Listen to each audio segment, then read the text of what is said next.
Okay dear friends, ഏവരെയും നമ്മുടെ ക്ലാസ്സിലേക്ക് സ്വാഗതം ചെയ്യും. ഇന്ന് ഒരു ഗ്രൂപ്പ് ഡിസ്കഷന് വേണ്ടിയിട്ടാണ് ഞങ്ങളിവിടെ എത്തിയിട്ടുള്ളത്. നമ്മുടെ ക്ലാസ് സ്ഥിരമായി കാണുന്ന ആളുകൾക്ക് ഒരു കാര്യം മനസ്സിലായി. ഈ ഗ്രൂപ്പ് ഡിസ്കഷനിലിരുന്ന കുട്ടികളെല്ലാം ജോലി കിട്ടിപ്പോയി. അതായത് ശരണ്യ GSTയിൽ ജോലി കിട്ടിപ്പോയി, സച്ചിൻ പോലീസിൽ പോയി, ഗ്രൂപ്പ് ഡിസ്കഷൻ ഉണ്ടായിരുന്ന അശ്വിൻ KSFയിൽ പോയി അല്ലേ, KSFയിൽ പോയി. പിന്നെ ഉണ്ടായിരുന്ന ആരാ, നമ്മുടെ സ്മൃതി മറ്റൊരു ഗവൺമെൻറ് സ്ഥാപനത്തിൽ ജോലി കിട്ടിപ്പോയി. അങ്ങനെ എല്ലാവരും കൂടെ ജോലി കിട്ടിപ്പോയപ്പോഴത്തേക്ക് ഇപ്പോൾ ഗ്രൂപ്പ് ഡിസ്കഷനിൽ ഇരിക്കാൻ ആൾ കുറഞ്ഞു വന്നിരിക്കുകയാണ്. ഇപ്പോൾ ഗ്രൂപ്പ് ഡിസ്കഷനിലുള്ളത് എൻ്റെ വലതുഭാഗത്തിരിക്കുന്ന ഐശ്വര്യ, നിങ്ങൾക്ക് എല്ലാവർക്കും അറിയാം. ഐശ്വര്യ നമ്മുടെ കൂടെ സജീവമായിട്ട് നിൽക്കുകയാണ്. ഇടതുഭാഗത്തിരിക്കുന്ന രാധിക. ഇവർ രണ്ടുപേരാണ് ഇന്ന് എത്തിയിട്ടുള്ളത്. വേറെയും ചിലർ കൂടെ എത്തും. ഇതിൽ എനിക്ക് സന്തോഷകരമായ അവസ്ഥ എന്ന് പറയുന്നത്, ഈ ഗ്രൂപ്പ് ഡിസ്കഷനിൽ നിൽക്കുന്നവർ അതുപോലെ തന്നെ എന്നെ സഹായിക്കുന്ന ആളുകളെല്ലാം പെട്ടെന്ന് ജോലി കിട്ടി പോവുകയാണ്. ഇവിടെ തിരുവനന്തപുരം ജില്ലയുടെ LDC പരീക്ഷ കഴിഞ്ഞു. ഐശ്വര്യയ്ക്ക് എത്ര മാർക്കാണ് ഉള്ളത്? 76 മാർക്ക് കിട്ടി. രാധികയ്ക്ക് 74 മാർക്ക് കിട്ടി. ഒരുവിധം മെച്ചപ്പെട്ട മാർക്കാണ് കിട്ടിയെന്നുള്ളത് സത്യമാണ്. എന്നാലും നമുക്ക് 83 താഴെ ഒരു 70 മുകളിലോട്ടുള്ള ധാരാളം കുട്ടികൾ നമ്മുടെ സ്ഥാപനത്തിൽ നിന്ന് വിജയിച്ചിട്ടുണ്ട്. ഇത് ഒരു യാഥാർത്ഥ്യമാണ്. ഇപ്പോൾ ഈ 13 ജില്ലകളിലേക്ക് ഇനി LDC പരീക്ഷ നടക്കാനുണ്ട്. അതുപോലെ തന്നെ അതിനോടനുബന്ധിച്ച് വരുന്ന പരീക്ഷകൾ. ഇതിനൊക്കെ ഒന്ന് സഹായിക്കാൻ വീണ്ടും ഞങ്ങൾ ഒരുമിച്ച് കൂടുകയാണ്, ഞാനും എൻ്റെ 2 പ്രിയപ്പെട്ട വിദ്യാർത്ഥിനികളും. അപ്പോൾ ഞങ്ങൾ മാക്സിമം ഒരു സഹായം നിങ്ങൾക്ക് ചെയ്യാൻ പോവുകയാണ്. നിങ്ങൾ ചെയ്യേണ്ടത്, ഇപ്പോൾ തിരുവനന്തപുരം ജില്ലയുടെ LDC പരീക്ഷ കഴിഞ്ഞു. അതോടുകൂടി ബുക്ക് മടക്കി വയ്ക്കുകയാണ്. അതൊരു കഷ്ടമാണ്. നിങ്ങൾ പഠിച്ചുകൊണ്ടൊന്ന് മുഴുവൻ നഷ്ടപ്പെടുകയാണ്. 2, വേറൊരു സവിശേഷത, LDC പരീക്ഷയ്ക്ക് ചേർന്ന കുട്ടികൾ പല സ്ഥാപനങ്ങളിലും ചേർന്നിട്ടുണ്ട്. ഏകദേശം 1 ലക്ഷത്തോളം പേരാണ് തിരുവനന്തപുരം ജില്ലയിൽ LDC പരീക്ഷ എഴുതിയത്. ഒരു മാക്സിമം പോയാൽ ഒരു 1000 പേരെഴുതുമ്പോൾ ഒരു 10 പേർക്ക് ചിലപ്പോൾ ജോലി കിട്ടിയേക്കാം. 1000 പേരിൽ 10 പേർക്ക് മാക്സിമം കിട്ടിയേക്കാം. അപ്പോൾ ഈ LDC പരീക്ഷ കഴിഞ്ഞ കുട്ടികൾക്ക് പറ്റുന്ന ഒരു അബദ്ധം ഞാൻ പറഞ്ഞുതരാം, എല്ലാവരും ശ്രദ്ധിച്ചോളൂ. ഡിഗ്രി ലെവൽ ഇല്ലാത്തവർ മുഴുവൻ ഇപ്പോൾ പോയി ലാസ്റ്റ് ഗ്രേഡിന് ചേരും. ആ ലാസ്റ്റ് ഗ്രേഡിന് ചേരുന്ന കുട്ടികൾക്ക് ഇംഗ്ലീഷ് വേണ്ട, മലയാളം വേണ്ട, സീരിയസ് ആയിട്ട് ഒന്നും പഠിക്കണ്ട. അപ്പോൾ ലാസ്റ്റ് ഗ്രേഡ് എഴുതി കിട്ടിയില്ല എങ്കിൽ അവന് ഈ ജന്മം ജോലി കിട്ടാൻ പാടാണ്. അതുകൊണ്ട് നിങ്ങൾ നേരത്തെ പഠിച്ചതിൻ്റെ ബാക്കിയായിട്ട് വേണം പഠിക്കാൻ, അല്ലാതെ അത് നിർത്തിവെച്ചിട്ട് പുതിയൊരു കോഴ്സ് ചേരരുത്. അത് മാത്രമല്ല, ചക്രവാണി സാറിൻ്റെ ജീവിതാനുഭവത്തിൽ നിന്ന് പറയുകയാണ്, ലാസ്റ്റ് ഗ്രേഡിന് മാത്രമുള്ള ഒരു ബാച്ചിൽ നിങ്ങൾ ചേരരുത്. നിങ്ങളുടെ ജീവിതം ബുദ്ധിമുട്ടായിത്തീരും. തീർച്ചയായും അത് ഓർമ്മിച്ച് വെച്ചേക്കുക. ഇവിടെ ഞങ്ങളെ കുട്ടികൾ ചെയ്യണത് എന്താണെന്ന് വെച്ചാൽ, ഈ വിഷയങ്ങളെല്ലാം വീണ്ടും പഠിച്ചു പോവുകയാണ്. അവർക്ക് ലാസ്റ്റ് ഗ്രേഡൊന്നുമില്ല, ഡിഗ്രി ഒന്നുമില്ല. ഒരു ജോലി കിട്ടണം, അതിനു വേണ്ടിയുള്ള പഠനമാണ് ഇവിടെ നടക്കുന്നത്. അപ്പോൾ ഇങ്ങനെ പറഞ്ഞുകൊണ്ടിരുന്നാൽ മതിയോ? പോരല്ലോ. തീർച്ചയായിട്ടും നിങ്ങളെ സഹായിക്കണം. ഏവരെയും സഹായിക്കുക എന്നുള്ളതാണ് ഞങ്ങളുടെ ലക്ഷ്യം. ആരെയും ഉപദ്രവിക്കാനോ നോവിക്കാനോ ഞങ്ങൾ തയ്യാറാകുന്നില്ല. അത് മാത്രമല്ല, ബോധപൂർവം ഒരാളെയും ഒരു കൊച്ചു വേദന പോലും ഉണ്ടാക്കാൻ നമ്മുടെ സ്ഥാപനമോ ഞങ്ങളോ ശ്രമിക്കില്ല എന്ന് ഉള്ളത് സത്യമാണ്. ഇനി കൂടുതൽ സംസാരിക്കുന്നില്ല, ഇനി വിഷയത്തിലേക്ക് കടക്കുകയാണ്. എൻ്റെ കയ്യിലിരിക്കുന്നത് തിരുവനന്തപുരം ജില്ലയിൽ നടന്ന LDC പരീക്ഷയുടെ ക്വസ്റ്റ്യൻ പേപ്പറാണ്. ഈ 100 ക്വസ്റ്റ്യൻ പേപ്പറും വരാൻ പോകുന്ന ദിവസങ്ങളിൽ ഒന്ന് ഡിസ്കസ് ചെയ്യാനുള്ളൊരു ശ്രമം നടത്തും. ഏകദേശം ഇത് മൊത്തം ഡിസ്കസ് ചെയ്യണമെങ്കിൽ ഒരു 3-4 വർഷം എടുക്കും അല്ലേ നമ്മളെ സംബന്ധിച്ച്. ഏതായാലും നമുക്ക് ഇതിൻ്റെ കോഡാണ്. അതിൽ ആദ്യത്തെ ക്വസ്റ്റ്യനിലേക്ക് കടക്കുകയാണ്. താഴെ തന്നിരിക്കുന്ന സംഭവങ്ങൾ കാലഗണനാ ക്രമത്തിലെഴുതുക, അതായിരുന്നു ചോദ്യം. അതിൽ ആദ്യം തന്നിരിക്കുന്നത് വൈക്കം സത്യാഗ്രഹമാണ്. അത് നടന്ന വർഷം 1924. നമുക്കതിനെ ക്രമീകരിക്കാം. രണ്ടാമത്തെ ഓപ്ഷൻ എന്ന് പറയുന്നത് ചാന്നാർ ലഹളയാണ്, 1859. ക്ഷേത്രപ്രവേശന വിളംബരം 1936. മലബാർ കലാപം 1921. ഇതിലൊരു ചെറിയ പ്രശ്നമുള്ള എന്താണെന്ന് അറിയാമോ? ഈ പരീക്ഷാ ഹാളിലിരിക്കുമ്പോൾ അസെൻഡിങ് ഓർഡറിലാണോ ഡിസെൻഡിങ് ഓർഡറിലാണോ എഴുതണം എന്നുള്ളത് മനസ്സിലാവില്ല. ശരിയല്ലേ? എൻ്റെ അടുത്തൊരു കുട്ടി, നമ്മളവിടുത്തെ ഒരു കുട്ടി പറഞ്ഞതാണ് ഇത് ഏത് രീതിയിലാണ് എഴുതാനുള്ളത്. അപ്പോൾ പെട്ടെന്ന് ഓപ്ഷൻ നോക്കുകയാണ്. അപ്പോൾ ഇവിടെ ആദ്യം നടന്ന സംഭവം ആദ്യം എഴുതണം. നിങ്ങളെല്ലാവരും മനസ്സിലാക്കിയുള്ളൂ. ആദ്യം നടന്ന സംഭവം ആദ്യം എഴുതണം. നമുക്കൊന്ന് നോക്കിയാൽ എന്താ? രാധിക അങ്ങോട്ട് ബോർഡിൽ ഇവിടെ നിന്ന് എഴുതിയാൽ മതി. എഴുതിക്കോളൂ. ആദ്യം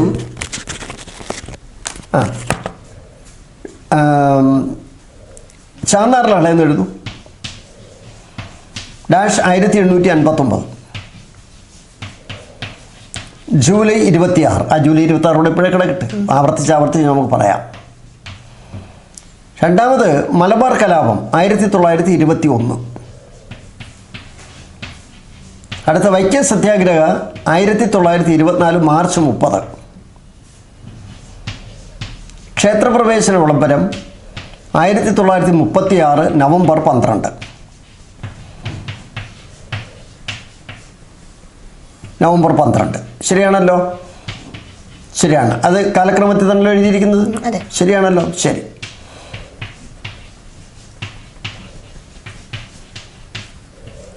ഇതിനകത്തെ 1-2 അറിയാമെങ്കിലും എഴുതാൻ പറ്റും. ഓപ്ഷൻ നമുക്ക് കട്ട് ചെയ്ത് എഴുതാൻ പറ്റും. എല്ലാ വർഷവും അറിഞ്ഞുകൂടെങ്കിലും ചിലപ്പോൾ ഉത്തരം കിട്ടിയേക്കാം. ശരി രാധിക പ്ലീസ്.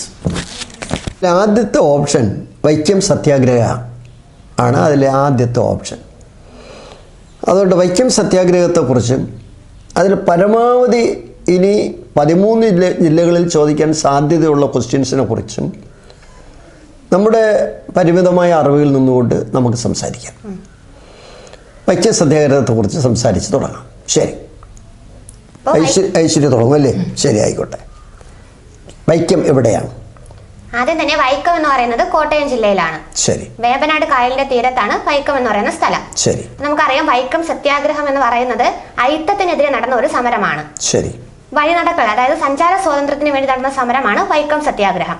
അതായത് വൈക്കം മഹാദേവ ക്ഷേത്രത്തിന് മുന്നിലെ നിരത്തുകളിൽ കൂടി വഴി നടക്കാനായിട്ട് അവർണർക്ക് അധികാരം ഉണ്ടായിരുന്നില്ല. അപ്പൊ അത് നേടിയെടുക്കാൻ വേണ്ടിയിട്ട് നടന്ന സത്യാഗ്രഹമാണ് ഏതെന്ന് പറയുന്നത് വൈക്കം സത്യാഗ്രഹം. അല്പം കൂടെ സ്പീഡ് കുറച്ച് പറയാൻ നോക്കുക. ശരി, ആയിക്കോട്ടെ. ഇത് ആരംഭിച്ചത് നമുക്കറിയാം 1924 മാർച്ച് 30 ആരംഭിച്ചത്. വൈക്കം സത്യാഗ്രഹം അവസാനിച്ചത് 1925 നവംബർ 23.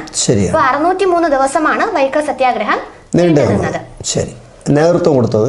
നേതൃത്വം നൽകിയത് TK മാധവനാണ്. അപ്പൊ നമ്മൾ അവിടെ ഓർക്കേണ്ടത് 1923 കാക്കിനട കോൺഗ്രസ്. ശരിയാണ്. അയിത്തോച്ചാടന പ്രമേയം അവതരിപ്പിക്കാൻ നേതൃത്വം കൊടുത്ത വ്യക്തിയാണ് TK മാധവൻ എന്ന് പറയുന്നത്. കാക്കിനട എവിടെയാണ്? കാക്കിനട ആന്ധ്രാപ്രദേശിലാണ്. 1923 അല്ലേ? അതാണ് ഇതിന്റെ തുടക്കം എന്ന് പറയുന്നത്. അപ്പോൾ ഈ വൈക്കം സത്യാഗ്രഹം നടത്തിയത് സഞ്ചാര സ്വാതന്ത്ര്യത്തിന് വേണ്ടിയിട്ടാണ്. അതേസമയം ഗുരുവായൂർ സത്യാഗ്രഹം ക്ഷേത്ര പ്രവേശനത്തിന് വേണ്ടിയിട്ടാണ് അല്ലേ? ചെറിയൊരു വ്യത്യാസമുണ്ട്. രണ്ടും നടത്തിയത് കോൺഗ്രസിന്റെ നേതൃത്വത്തിലാണ് ഈ സമരം നടന്നത്. അതും PSCക്ക് ചോദിച്ചിട്ടുള്ള ക്വസ്റ്റ്യനാണ്. ശരി, അടുത്തത്. ഇനി വൈക്കം സത്യാഗ്രഹത്തിലെ ആദ്യ സത്യാഗ്രഹികൾ PSCക്ക് ചോദിച്ചിട്ടുള്ളതാണ്. കുഞ്ഞപ്പി, ബാഹുലേയൻ, ഗോവിന്ദ പണിക്കർ. ഇവർ 3 പേരാണ് വൈക്കം സത്യാഗ്രഹത്തിലെ ആദ്യ സത്യാഗ്രഹികൾ എന്ന് പറയുന്നത്. ആദ്യം നിയമം ലംഘിച്ചവരല്ലേ? ശരി, അടുത്തത്. ഇനി വൈക്കം സത്യാഗ്രഹത്തിന്റെ രക്തസാക്ഷി എന്നറിയപ്പെടുന്ന വ്യക്തിയാണ് ചിറ്റേടത്ത് ശങ്കുപിള്ള. അത് ഇനി ബാക്കി 13 ജില്ലകൾ എഴുതാൻ പോണവർ ശ്രദ്ധിച്ചോളല്ലേ. ചിറ്റേടത്ത് ശങ്കുപിള്ള രക്തസാക്ഷി. ശരി. ഇനി വൈക്കം സത്യാഗ്രഹവുമായി ബന്ധപ്പെട്ട് ഗാന്ധിജി കേരളത്തിലെത്തിയ വർഷം ചോദിച്ചാൽ 1925. വൈക്കം സത്യാഗ്രഹവുമായി ബന്ധപ്പെട്ട് ഗാന്ധിയുടെ പ്രതിനിധിയായിട്ട് വന്നത് ആരാണ്? അത് വിനോബാ ഭാവെയാണ്. വൈക്കം സത്യാഗ്രഹവുമായി ബന്ധപ്പെട്ട് ഗാന്ധിജിയുടെ മറ്റൊരാൾ കൂടി വന്നിട്ടുണ്ട്, ജോർജ് ജോസഫ് അല്ലേ? അത് വന്നത് വളരെ പ്രധാനപ്പെട്ടതാണ്. ശരി, വൈക്കം സത്യാഗ്രഹത്തിന്റെ ബാക്കി ഭാഗത്തേക്ക് കിടക്കാം. ശരി. ഇനി വൈക്കം സത്യാഗ്രഹവുമായി ബന്ധപ്പെട്ട് മധുരയിൽ നിന്ന് വൈക്കത്തേക്ക് ജാഥ നയിച്ച വ്യക്തിയാണ് EV രാമസ്വാമി നായ്ക്കർ. വൈക്കം ഹീറോ എന്ന് വിളിക്കുന്നു. വൈക്കം ഹീറോ എന്ന് വിളിക്കുന്നു. അതേപോലെ തന്നെ അദ്ദേഹം ആരംഭിച്ച ഒരു പ്രസ്ഥാനമുണ്ടല്ലോ, എന്താണ് രാധിക? സ്വാഭിമാന പ്രസ്ഥാനം, സെൽഫ് റെസ്പെക്ട് മൂവ്മെന്റ്. തമിഴ്നാട്ടുകാരനാണ്. ദ്രാവിഡ കഴകം രൂപീകരിച്ച ആര് തന്നെയാണ്? EV രാമസ്വാമി നായ്ക്കറാണ്. അദ്ദേഹത്തിന്റെ ഭാര്യ സമരത്തിലുണ്ടായിരുന്നു, നാഗമ്മാൾ. ഈ സമരവുമായി ബന്ധപ്പെട്ടുണ്ടായിരുന്നു. അപ്പോൾ വൈക്കം ഹീറോ മനസ്സിലായി. അടുത്തത് വൈക്കം സത്യാഗ്രഹത്തിലെ അത് അവിടെ നിന്ന് ഒരു ക്വസ്റ്റ്യൻ ചോദിച്ചു, എന്തുകൊണ്ട് നിങ്ങൾ പറഞ്ഞു കൊടുത്തില്ലേ? ഈ 13 ജില്ലക്കാർക്ക് പരീക്ഷ എഴുതണ്ടേ? ഞാൻ പറയട്ടെ, വൈക്കം സത്യാഗ്രഹവുമായി ബന്ധപ്പെട്ട് EV രാമസ്വാമി നായ്ക്കരെ തിരുവനന്തപുരത്ത് സെൻട്രൽ ജയിലിൽ അടച്ചിട്ടുണ്ട്. പ്രസ്താവന ശരിയോ തെറ്റോ? ശരി, പ്രസ്താവന ശരിയാണ്. അതാണ് പരീക്ഷയ്ക്ക് ചോദിച്ചത്. നമുക്ക് വന്നിട്ട് ആശയക്കുഴപ്പമുണ്ടായി. മന്നത്ത് പത്മനാഭൻ ജയിലിൽ കിടന്നിട്ടുണ്ട്. KP കേശവമേനോൻ ജയിലിൽ കിടന്നിട്ടുണ്ട്. ശരിയല്ലേ? വൈക്കം സത്യാഗ്രഹവുമായി ബന്ധപ്പെട്ട്. ഈ വൈക്കം സത്യാഗ്രഹവുമായി ബന്ധപ്പെട്ടാണ് രാഷ്ട്രീയ പ്രവർത്തനം P. കൃഷ്ണപിള്ള തുടങ്ങിയത്. ശരിയല്ലേ? P. കൃഷ്ണപിള്ള തുടങ്ങിയത്. അദ്ദേഹമാണ് സഹാക്കളെ മുന്നോട്ടെന്ന് പറഞ്ഞത്. ഈ വൈക്കം സത്യാഗ്രഹം നടക്കുമ്പോഴത്തേക്ക് ഐശ്വര്യ ഒരാളിൻ്റെ കണ്ണിൽ ചുണ്ണാമ്പ് വെച്ച് തയ്ച്ചു. ആരുടെ ആയിരുന്നു? ആമച്ചാടി തേവൻ. അപ്പോൾ ഈ 13 ജില്ലയിൽ പരീക്ഷ എഴുതുന്ന കുട്ടികൾ ഈ ആമച്ചാടി തേവൻ എന്നുള്ള പേര് ഓർമ്മിച്ച് വെച്ചേക്കണം. ചിറ്റയെടുത്ത് ശങ്കുപിള്ള ഓർമ്മിച്ച് വെച്ചേക്കണം. ശരി, ഇനി നമുക്ക് തുടങ്ങാം. നമ്മൾ EV രാമസ്വാമി നായ്ക്കറെ പറഞ്ഞു. മധുരയിൽ നിന്ന് വൈക്കത്തേക്ക് എത്തിയ വ്യക്തിയാണ് EV രാമസ്വാമി നായ്ക്കർ, വൈക്കം ഹീറോ എന്ന് അറിയപ്പെടുന്നു. ഇനി നാഗർകോവിലിൽ നിന്ന് വൈക്കത്തേക്ക് വന്ന വ്യക്തിയാണ് ആരെന്ന് പറയുന്നത്? M.E. നായിഡു. അത് ചോദിക്കാൻ നല്ലൊരു ക്വസ്റ്റ്യൻ അല്ലേ? ഇനി പുതിയ പരീക്ഷയ്ക്ക് M.E. നായിഡു. അടുത്തത് ഇനി വൈക്കം സത്യാഗ്രഹവുമായി ബന്ധപ്പെട്ട് നടന്ന ഒരു സംഭവമാണ് സവർണ ജാഥ എന്ന് പറയുന്നത്. സവർണ ജാഥ അത് ആരുടെ ശുപാർശ പ്രകാരമാണ്? ഗാന്ധിജി പറഞ്ഞിട്ടാണ് ഈ സവർണ ജാഥ നടത്തിയത് അല്ലേ? ശരി. വൈക്കത്ത് നിന്ന് തിരുവനന്തപുരത്തേക്ക് എന്ത് ചെയ്യുന്നു? കവടിയാർ കൊട്ടാരത്തിലേക്ക് മാർച്ച് ചെയ്ത് വരുന്നതാണ് ഇതെന്ന് പറയുന്നത് സവർണ ജാഥ. അതിന് നേതൃത്വം കൊടുത്തത് ആരാണ്? മന്നത്ത് പത്മനാഭൻ. ഭാരത കേസരി എന്ന് വിളിക്കുന്ന ആരെയാണ്? മന്നത്ത് പത്മനാഭൻ. ഈ കുടുംബക്ഷേത്രം പൊതുജനങ്ങൾക്ക് തുറന്നു കൊടുത്തത് ആരാണ്? മന്നത്ത് പത്മനാഭൻ. NSSന്റെ ആദ്യത്തെ സെക്രട്ടറി ആരായിരുന്നു? മന്നത്ത് പത്മനാഭൻ. NSS രൂപീകരിച്ച വർഷം എന്നാണ്? 1914 ഒക്ടോബർ 31. ശരി. അപ്പോൾ 25,000-ഓളം പേര് ഒപ്പിട്ട ഒരു നിവേദനം ഈ സവർണ ജാഥയോടനുബന്ധിച്ച് രാജ്ഞിക്ക് സമർപ്പിച്ചു. 2 ക്വസ്റ്റ്യൻ രാധിക പറയണം. ഇത് ഏത് രാജ്ഞിക്കാണ് സമർപ്പിച്ചത്? 1. 2. ഇത് രാജ്ഞിക്ക് സമർപ്പിക്കാൻ കൊണ്ടുപോയതാരാണ്? മന്നത്ത് പത്മനാഭനാണോ അതോ വേറൊരാളാണോ? ചിലപ്പോൾ 13 ജില്ലക്കാർ അലർട്ടഡ് ആയിരിക്കണം. ശരി, അടുത്തത് നിവേദനം തിരുവിതാംകൂർ മഹാറാണിക്ക് സമർപ്പിച്ച ഏത് റാണിക്കാണെന്ന് ചോദിച്ചാൽ റാണി സേതു ലക്ഷ്മിഭായ്. ശരി. ഇനി നിവേദനം സമർപ്പിച്ച വ്യക്തി ആരാണെന്ന് ചോദിച്ചാൽ ചങ്ങനാശ്ശേരി പരമേശ്വരൻ പിള്ള. അതെ, ഈ നിവേദനം കൊടുത്തതല്ലേ? നേതൃത്വം കൊടുത്തത് ആര് തന്നെയാണ്? മന്നത്ത് പത്മനാഭൻ തന്നെയാണ്. ശരിയല്ലേ? ശരി. സവർണ ജാഥ തുടങ്ങിയത് വൈക്കത്ത് നിന്നാണ്, അവസാനിച്ചത് തിരുവനന്തപുരത്താണ്. നേതൃത്വം കൊടുത്ത മന്നത്ത് പത്മനാഭനാണ്. നിവേദനം സമർപ്പിച്ചത് ചങ്ങനാശ്ശേരി പരമേശ്വര പിള്ളയാണ്. നിവേദനം ഏത് രാജ്ഞിക്കാണ് കൊടുത്തത്? റാണി സേതു ലക്ഷ്മിഭായിക്കാണ് കൊടുത്തത്. ഇത്രയും വളരെ ക്ലിയറാണ്. എന്നാൽ വൈക്കം സത്യാഗ്രഹവുമായി ബന്ധപ്പെട്ട് വേറെന്താണെന്ന് നിങ്ങൾക്ക് പറയാനുള്ളത്? ഈ 13 ജില്ലക്കാർക്ക് പരീക്ഷ എഴുതണം. പറയൂ. ഡേറ്റ് ചോദിച്ചിട്ടുണ്ട്. ഡേറ്റ്. പിന്നെ ബാക്കി ഇനി എന്താണ് പറയാനുള്ളത്? 1924 നവംബർ 1-നാണ് സവർണ ജാഥ നടന്നത്. ശരി. ഇനി പറയാനുള്ളത് നമുക്കറിയാം 1924-ലാണ് വൈക്കം സത്യാഗ്രഹം നടന്നത്. ഇപ്പൊ 2024-ആണ്. അപ്പം വൈക്കം സത്യാഗ്രഹത്തിന്റെ 100ാം വാർഷികം ആഘോഷിക്കുന്നത് 2024-ലാണ്. അത് വളരെ പ്രധാനപ്പെട്ടതാണ്. 2024 മാർച്ച് 30. 2024 മാർച്ച് 30. ശരി. വൈക്കം സത്യാഗ്രഹവുമായി ബന്ധപ്പെട്ട് KP കേശവമേനോൻ നടത്തിയ ഒരു പ്രസ്താവനയുണ്ട്. അത് പരീക്ഷയ്ക്ക് വേണമെങ്കിൽ ചോദിക്കാം. അപ്പം നിങ്ങൾ ഇത്രയും പറഞ്ഞതിൽ നിന്ന് 2-3 കാര്യങ്ങളോടെ ആഡ് ചെയ്യണം. ഒന്ന്, ഈ KP കേശവമേനോനെ കുറിച്ച് 2 വാക്ക് സംസാരിക്കണം. 2, സേതു ലക്ഷ്മിഭായ് അവരെ കുറിച്ച് ഒരു 4 മാർക്ക് PSCക്ക് കിടക്കുകയാണ്. അത് 2 കൂടെ പറഞ്ഞിട്ട് നമുക്ക് അടുത്ത ഓപ്ഷനിലേക്ക് പോകാം. ശരി, സംസാരിച്ചു. ഇപ്പോൾ വൈക്കം സത്യാഗ്രഹവുമായി ബന്ധപ്പെട്ട് KP കേശവമേനോൻ പറഞ്ഞത് ഇങ്ങനെയാണ്: അന്യദേശക്കാർ നമ്മോട് അനീതി കാണിക്കുന്നതിൽ പ്രതിഷേധിക്കുന്ന നാം നമ്മുടെ നാട്ടുകാരോട് നീതി കാണിക്കാത്തത് എന്തുകൊണ്ടാണ്? ഇത് കൊട്ടേഷൻ ചോദിച്ചിട്ട് ഇത് ആരാണ് ഇങ്ങനെ പറഞ്ഞത് എന്ന് ചോദിക്കാം അല്ലേ? ശരി. KP കേശവമേനോനെ കുറിച്ച് 2 വാക്ക് സംസാരിക്കും. കേരളത്തിന്റെ വന്ധ്യ വയോധികൻ എന്നറിയപ്പെടുന്ന വ്യക്തിയാണ് KP കേശവമേനോൻ. നമുക്കറിയാം അദ്ദേഹത്തിന്റെ ആത്മകഥയാണ് കഴിഞ്ഞ കാലം. ശരി. ഇനി അദ്ദേഹം രൂപീകരിച്ച ഒരു പത്രമാണ്, സ്ഥാപിച്ച പത്രമാണ് മാതൃഭൂമി പത്രം. കോഴിക്കോട് നിന്ന് 1923-ലാണ് മാതൃഭൂമി പത്രം ആരംഭിക്കുന്നത്. ശരി. ഇനി ബിലാത്തി വിശേഷം, നവഭാരത ശില്പികൾ എന്നൊക്കെ പറയുന്നത് അദ്ദേഹത്തിന്റെ പുസ്തകങ്ങളാണ്. ശരി, കൃതികളാണ്. ഇനി സേതു ലക്ഷ്മിഭായിയെ കുറിച്ച് എന്താ പറയാനുള്ളത്?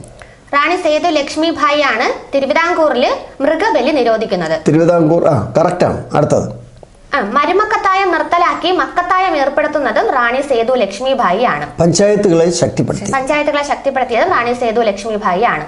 ദേവദാസി സമ്പ്രദായം നിർത്തലാക്കിയതും റാണി സേതു ലക്ഷ്മിഭായി ആണ്. അതിൽ ഏറ്റവും പ്രധാനപ്പെട്ടതാണ് ദേവദാസി സമ്പ്രദായം നിർത്തലാക്കിയത്. ഈ 4 ക്വസ്റ്റ്യൻ PSC പരീക്ഷയ്ക്ക് ചോദിക്കാൻ സാധ്യതയുള്ള ക്വസ്റ്റ്യനാണ്.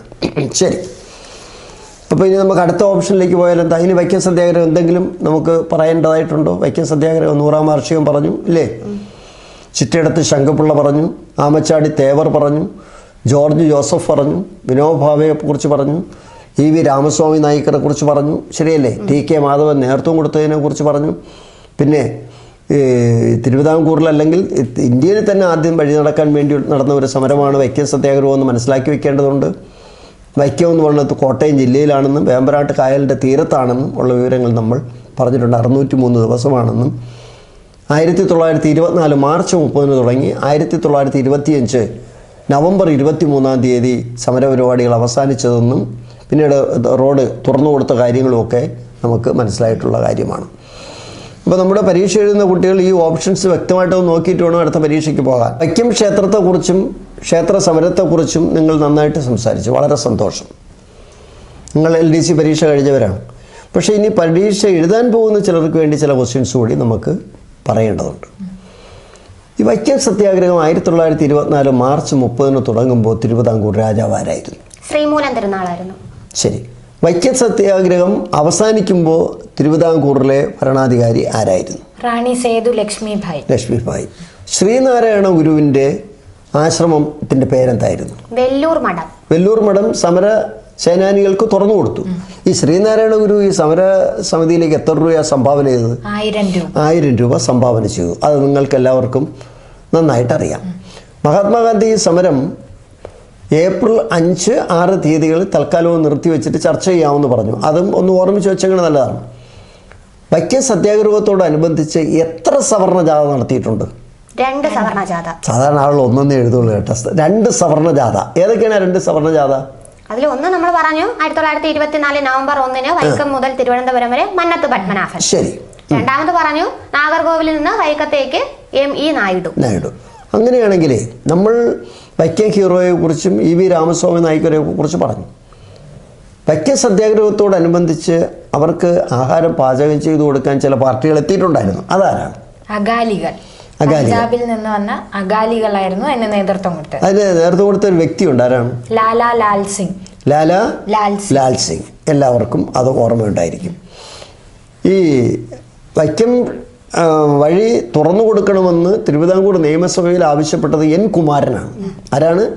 N. കുമാരൻ. അതും നിങ്ങളുടെ മനസ്സിലുണ്ടാകുമെന്ന് ഞാൻ വിശ്വസിക്കുന്നു. പിന്നീട് ഇണ്ടൻ തുരുത്തി മന എന്നൊരു മന ഇതുമായിട്ട് ബന്ധപ്പെട്ട് കേട്ടിട്ടുണ്ട്. ഇണ്ടൻ തുരുത്തി മന അത് വൈക്കത്ത് തന്നെയാണ്.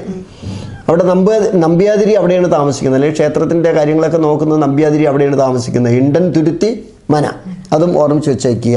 അതിപ്പോൾ പിന്നീട് ചില ട്രേഡ് യൂണിയൻ ഓഫീസുകളായിട്ട് പ്രവർത്തിക്കുകയാണ്. ഏത് വഴിയാണ് തുറന്നു കൊടുത്തത്? കിഴക്കേ നട ഒഴികെയുള്ള ക്ഷേത്രത്തിന്റെ നിരത്തുകളാണ് തുറന്നു കൊടുക്കാനായിട്ട് തീരുമാനിച്ചത്. ശരിയല്ലേ? ഇത്രയുമാണ് നമുക്ക് അഡീഷണൽ ആയിട്ട് ചേർക്കാനായിട്ട് ഉള്ളത്. വേറെ എന്തെങ്കിലും അഡീഷണൽ ആയിട്ട് ചേർക്കാനുണ്ടോ? ഇല്ല. ശരി. അങ്ങനെയാണെങ്കിൽ നമുക്ക് മാർച്ച് 30-നാണല്ലോ സമരം തുടങ്ങിയത്. സമരം പിന്നീട് നിരോധിച്ച അല്ലെങ്കിൽ നിഷേധിച്ച വഴിയിൽ കൂടി നടക്കുകയാണ്. ഒരു അവർണൻ, ഒരു സവർണൻ, അല്ലാത്ത ഒരാൾ, 3 പേര് കൂടിയാണ് അത് പോയത്. ആദ്യം പോയത് അവരെ അറസ്റ്റ് ചെയ്ത് മാറ്റുമ്പോൾ പിന്നെ അടുത്ത 3 പേര് പോകും. ആ 3 പേരും 3 വിഭാഗത്തിൽപ്പെട്ടവരാണ്. ശരിയല്ലേ? ശരി. മാർച്ചിലെ ഡേറ്റുകളൊന്നും നോക്കിയാൽ എന്താ? പെട്ടെന്ന് ഓടിച്ച് എല്ലാവരും ബുക്കെടുക്കൂ. ബുക്കെടുത്തിട്ട് നിങ്ങൾ മാർച്ച് എന്ന് ഹെഡിങ് എഴുതിയിട്ട് 1, 2, 3 എന്ന് 31 വരെ എല്ലാവരും എഴുതൂ. അപ്പം നമുക്കൊരു മിനിറ്റ് കൊടുക്കാൻ കേട്ടോ. ബുക്കെടുത്തിട്ട് മാർച്ച് എന്ന് എഴുതിയിട്ട് പെട്ടെന്ന് 1, 2, 3, 4 എന്ന് 31 വരെ എഴുതുക. ആരാണ് എഴുതാതിരിക്കുന്നത്? എഴുതിയോ? മാർച്ച് 31 വരെ ഇപ്പോൾ എഴുതാനുള്ള സമയം കിട്ടിയാ? ഇല്ല. നമുക്ക് മാർച്ച് 31 വരെ എഴുതട്ടെ. അപ്പോൾ നമുക്ക് ചെയ്യാൻ പറ്റുന്നത് മാർച്ച് മാസത്തിൽ നടന്ന സംഭവങ്ങളെക്കുറിച്ചൊന്ന് വിവരിക്കുകയാണ്. അപ്പോൾ അവർ മാർച്ച് മാസത്തിലെ ഡേറ്റുകളിൽ എഴുതിക്കോളും. നമുക്ക് തുടങ്ങിയാൽ ശരി, പറഞ്ഞോളൂ. മാർച്ച് മാസം ആദ്യം വരുന്നത് മാർച്ച് 3 ലോക വന്യജീവി ദിനമാണ്. മാർച്ച് 3 ആയിട്ട് ആചരിക്കുന്നത്. ശരി. അടുത്ത് വരുന്നത് മാർച്ച് 8 ലോക വനിതാ ദിനം. മാർച്ച് 8 ലോക വനിതാ ദിനം. എന്നാൽ ദേശീയ വനിതാ ദിനം എന്താണെന്ന് ചോദിച്ചാൽ അത് ഫെബ്രുവരി 13 ആണ്. ഇന്ത്യയിൽ ഫെബ്രുവരി 13. എന്തുകൊണ്ടാണ് ഫെബ്രുവരി 13? സരോജിനി നായിഡുവിന്റെ ജന്മദിനമാണ് ഫെബ്രുവരി 13. സരോജിനി നായിഡു ആണോ ഇന്ത്യയിലെ ആദ്യത്തെ വനിതാ ഗവർണർ? അതെ. സരോജിനി നായിഡു ആണോ INC-യുടെ ആദ്യത്തെ ഇന്ത്യക്കാരിയായ വനിതാ പ്രസിഡന്റ്? ആണോ? എന്നായിരുന്നു? 1925 കാൺപൂർ കോൺഗ്രസ്. ഈ കാൺപൂർ എവിടെയാണ്? ഉത്തർപ്രദേശ്. ഉത്തർപ്രദേശിലാണ് കാൺപൂർ. അത് വളരെ പ്രത്യേകിച്ച് മനസ്സിലാക്കി വെച്ചേക്കുക. അപ്പോൾ നമ്മൾ മാർച്ച് 8 വരെയായി. മാർച്ച് 8 വനിതാ ദിനം അല്ലേ? ഏത് വനിതാ ദിനം? ലോക വനിതാ ദിനം. ഇന്ത്യയിൽ വനിതാ ദിനം ഏതാണ്? ഫെബ്രുവരി 13. ഫെബ്രുവരി 13. അത് നമുക്ക് വിട്ടുകളയാം. മാർച്ച് 8 കഴിഞ്ഞു. അടുത്തത് ഇനി മാർച്ച് 15. മാർച്ച് 15 എന്നുള്ള സ്ഥലത്ത് എഴുതൂ. ലോക ഉപഭോക്തൃ ദിനം. ലോക ഉപഭോക്തൃ ദിനം. അപ്പൊ ദേശീയ ഉപഭോക്തൃ ദിനം എന്ന് പറയുന്നത് ഡിസംബർ 24. ഈ ഉപഭോക്തൃ നിയമം പാസ്സാക്കിയത് 1986 അത് മറന്നു പോരുത്. 1986. അപ്പം നമ്മൾ മാർച്ച് 15 വരെ എത്തിയല്ലേ? മാർച്ച് 15 വളരെ പ്രധാനപ്പെട്ട ഒരു ദിവസമാണ്. മാർച്ച് 15 എന്നുള്ള 15ന്റെ അവിടെ നേരെ എഴുതണോ? അടുത്തത് മാർച്ച് 20. അതിൽ 2 ഉണ്ട്. ഒന്ന് അങ്ങാടി കുരുവി ദിനം. അങ്ങാടി കുരുവി ദിനം മാർച്ച് 20. അങ്ങാടി കുരുവി ദിനം. അടുത്തത് ലോക സന്തോഷ ദിനം. ലോക സന്തോഷ ദിനം. മാർച്ച് 20 ലോക എനിക്കിപ്പോൾ സന്തോഷം കുറവാണ്. മാർച്ച് 20. അങ്ങനെയാണെങ്കിൽ ഞാൻ വേറൊരു കാര്യം ചോദിച്ചോട്ടെ. ലോക സന്തോഷ സൂചികയിൽ 1ാം സ്ഥാനത്തുള്ള രാജ്യം ഏതാ? ഫിൻലാൻഡ് സ്കാൻഡിനേവിയൻ രാജ്യമാണോ? ആണ്. അതിൻ്റെ തലസ്ഥാനം ഹെൽസിങ്കി എന്ന് പറയുന്നത് ശരിയാണോ? ശരിയാണ്. അങ്ങനെയാണെങ്കിൽ ഈ സ്കാൻഡിനേവിയൻ രാജ്യങ്ങളിൽ ഏറ്റവും വലുത് സ്വീഡനാണെന്ന് പറയുന്നത് തെറ്റുണ്ടോ? ഇല്ല. ഏറ്റവും വലുത് ഏതാണ്? സ്വീഡനാണ്. ഇനി സന്തോഷ സൂചികയിൽ 126ാം സ്ഥാനമാണ് ഇന്ത്യക്ക് എന്ന് പറയുന്നത് തെറ്റുണ്ടോ? ഇല്ല. 126ാം സ്ഥാനമാണ് ഇന്ത്യക്കുള്ളത്. 1ാം സ്ഥാനം ഫിൻലാൻഡിനാണ്, ഹെൽസിങ്കി തലസ്ഥാനം. അപ്പം നമ്മൾ ഇവിടെ എത്തി. മാർച്ച് 20 അങ്ങാടിക്കുരുവി ദിനം, ലോക സന്തോഷ ദിനം. മാർച്ച് 20 വരെ എത്തി. ഇനി മാർച്ച് 21. മാർച്ച് 21 ലോക വനദിനം. ലോക വനദിനം മാർച്ച് 21. മാർച്ച് 22 ലോക ജലദിനം. അപ്പം സസ്യം ഉണ്ടെങ്കിൽ അതിന് വെള്ളം ഒഴിക്കണം. മാർച്ച് 22 ലോക ജലദിനം. ശരി. ഇനി മാർച്ച് 23 ലോക കാലാവസ്ഥാ ദിനം. ശരി. മാർച്ച് 23 എഴുതാൻ പറ്റുന്നുണ്ടോ? 23ന്റെ ആ സ്ഥലത്ത് എഴുതൂ. 1, 2, 31 വരെ നമ്പർ ഇട്ടതിൽ മാർച്ച് 23ന്റെ അവിടെ എഴുതാനുള്ളത് ലോക കാലാവസ്ഥാ ദിനം. 23ന്റെ അവിടെ ഒരു ആരോ ഇട്ടിട്ട് ലോക കാലാവസ്ഥാ ദിനം. മാർച്ച് 24. മാർച്ച് 24 ക്ഷയദിനം. ലോകക്ഷയത്തിന് തന്നെ ലോകത്ത് ക്ഷയദിനമായിട്ട് ആഘോഷിക്കുന്നു അല്ലേ? മാർച്ച് 24. അടുത്തത് മാർച്ച് 27 നാടക ദിനം. മാർച്ച് 27 ലോക നാടക ദിനം. ലോക നാടക ദിനം. ശരിയാണ്. മാർച്ച് 27. മാർച്ച് 27ന്റെ കോളത്തിൽ ലോക നാടക ദിനം എന്ന് എഴുതൂ. അടുത്തത് മാർച്ച് 20. ഇതുമായിട്ട് ബന്ധമില്ലെങ്കിലും ഏപ്രിൽ 23 ലോക പുസ്തക ദിനം. ലോക പുസ്തക ദിനം ഏപ്രിൽ 23. അങ്ങനെയാണെങ്കിൽ 1924 മാർച്ച് 30 വൈക്കം സത്യാഗ്രഹം ആരംഭിച്ചത്. വൈക്കം സത്യാഗ്രഹം അവസാനിച്ചത് 1925 നവംബർ 23. അപ്പോൾ നമുക്ക് നവംബർ 23 കയറി ഒന്ന് പിടിച്ചാൽ എന്ത് പറയുന്നു? അപ്പോൾ എൻ്റെ സുഹൃത്തുക്കൾ ആ പേജ് ഇങ്ങനെ മറിക്കും. മാർച്ച് കഴിഞ്ഞു, April, May, June, July, August, September, October, November എന്നുള്ള പേജ് എടുക്കണോ? നവംബർ 1 മുതൽ 30 വരെ എഴുതിയിട്ടുണ്ടല്ലോ. മാർച്ച് 1 മുതൽ 30, നവംബർ 1 മുതൽ 30 വരെ നിങ്ങൾ എഴുതിയിട്ടുണ്ടല്ലോ. ശരി. അപ്പം നവംബറിലെ പ്രത്യേകതകൾ നമുക്ക് നോക്കാം. നവംബർ 1 മുതൽ നിർത്തി പറഞ്ഞാൽ അവരതിനകത്ത് എഴുതിയിട്ട് ഇതൊരു കമൻറ്റ് ചെയ്യണം. വേണ്ടേ? ഞങ്ങളുടെ ഈ മെത്തേഡ് നിങ്ങൾക്ക് സ്വീകാര്യമാണോ? ആണെങ്കിൽ അത് കമൻറ്റ് ചെയ്യുക. ഇല്ല, നിർത്തിപ്പോകണമെന്ന് പറഞ്ഞെങ്കിൽ നിർത്തിപ്പോകാം. ഇനി ഞങ്ങൾ ഇട്ടതിനേക്കാളും കൂടുതൽ ദിവസം ഉണ്ടെങ്കിൽ നിങ്ങൾക്ക് ഈ ദിവസം ആഡ് ചെയ്ത് നമുക്ക് നമ്മുടെ ബുക്കിനകത്ത് എഴുതി ചേർക്കാം. നമുക്ക് ഭയങ്കര ലാഭമായിരിക്കും കേട്ടോ. നമ്മളറിയാത്ത കുറച്ച് എല്ലാം നമുക്ക് അറിഞ്ഞുകൂടല്ലോ. അപ്പോൾ അവരെഴുതുമ്പോഴത്തേക്ക് അവർ കമൻറ്റിൽ എഴുതുകയാണ്, സാറേ മാർച്ച് ഇന്ന ഡേറ്റിന് ഒരു പ്രത്യേകത ഇവിടെ ഉണ്ട്. അപ്പം നമുക്ക് നമ്മളെ ബുക്കിൽ ഉടൻ തന്നെ അത് എഴുതി ചേർക്കാം. നമുക്കിത് ഗുണകരമാണല്ലേ? ശരി. മാർച്ചിലേക്ക് പോകൂ. നവംബർ 1 കേരള പിറവി ദിനമാണ്. 1956 നവംബർ 1 കേരളം ഉൾപ്പെടെ 14 സംസ്ഥാനങ്ങൾ 6 കേന്ദ്രഭരണ പ്രദേശങ്ങൾ നിലവിൽ വരുന്നത് 1956 നവംബർ 1. അതേപോലെ സംസ്ഥാന പുനഃസംഘടന നിയമം നിലവിൽ വരുന്നതും 1956 നവംബർ 1 അല്ലേ?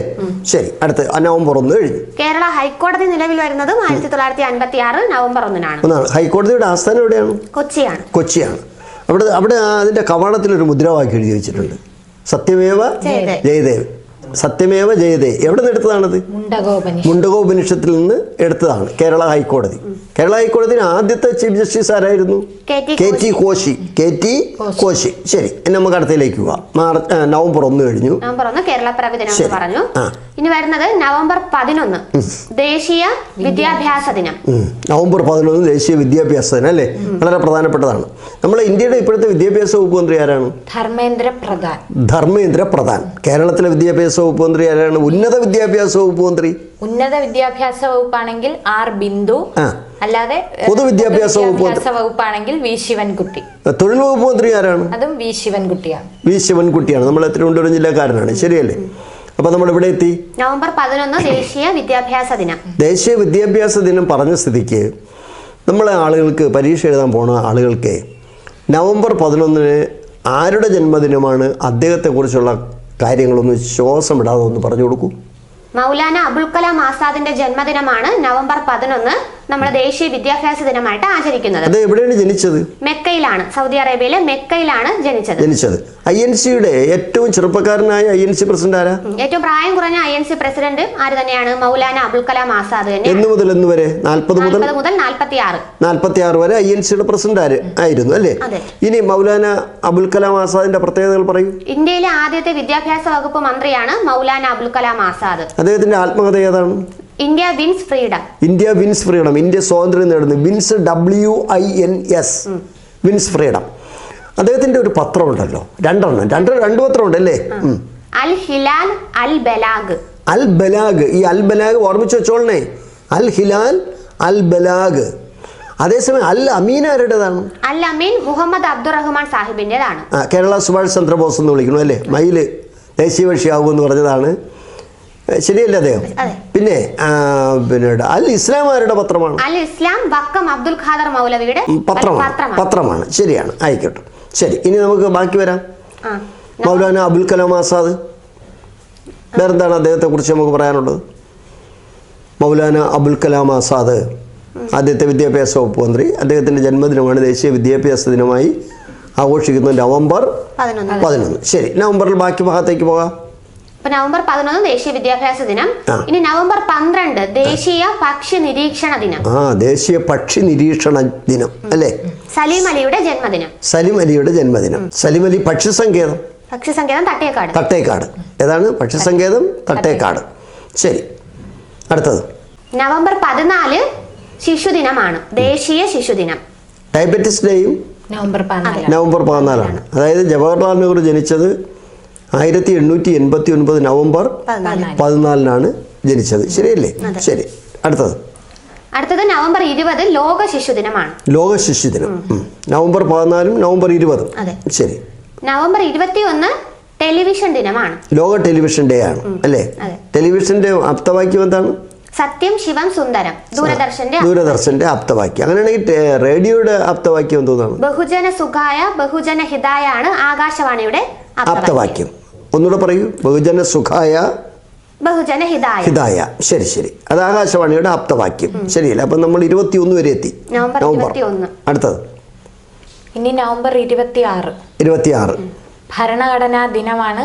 നവംബർ 26 എന്ന് പറയുന്നത് അത് എന്തുകൊണ്ടാണെന്ന് ചോദിച്ചാൽ 1949 നവംബർ 26 ഭരണഘടനാ നിർമ്മാണ സമിതി ഭരണഘടന അംഗീകരിച്ചത്. അതുകൊണ്ട് നവംബർ 26 ദേശീയ ഭരണഘടനാ ദിനമായി ആഘോഷിക്കുന്നു. അതുപോലെ ദേശീയ നിയമദിനം ചോദിച്ചാലും നവംബർ 26 തന്നെയാണ്. ശരിയാണ്, ദേശീയ നിയമദിനം നവംബർ 26 തന്നെയാണ്. അതുപോലെ ദേശീയ ക്ഷീരദിനവും നവംബർ 26 ആണ്.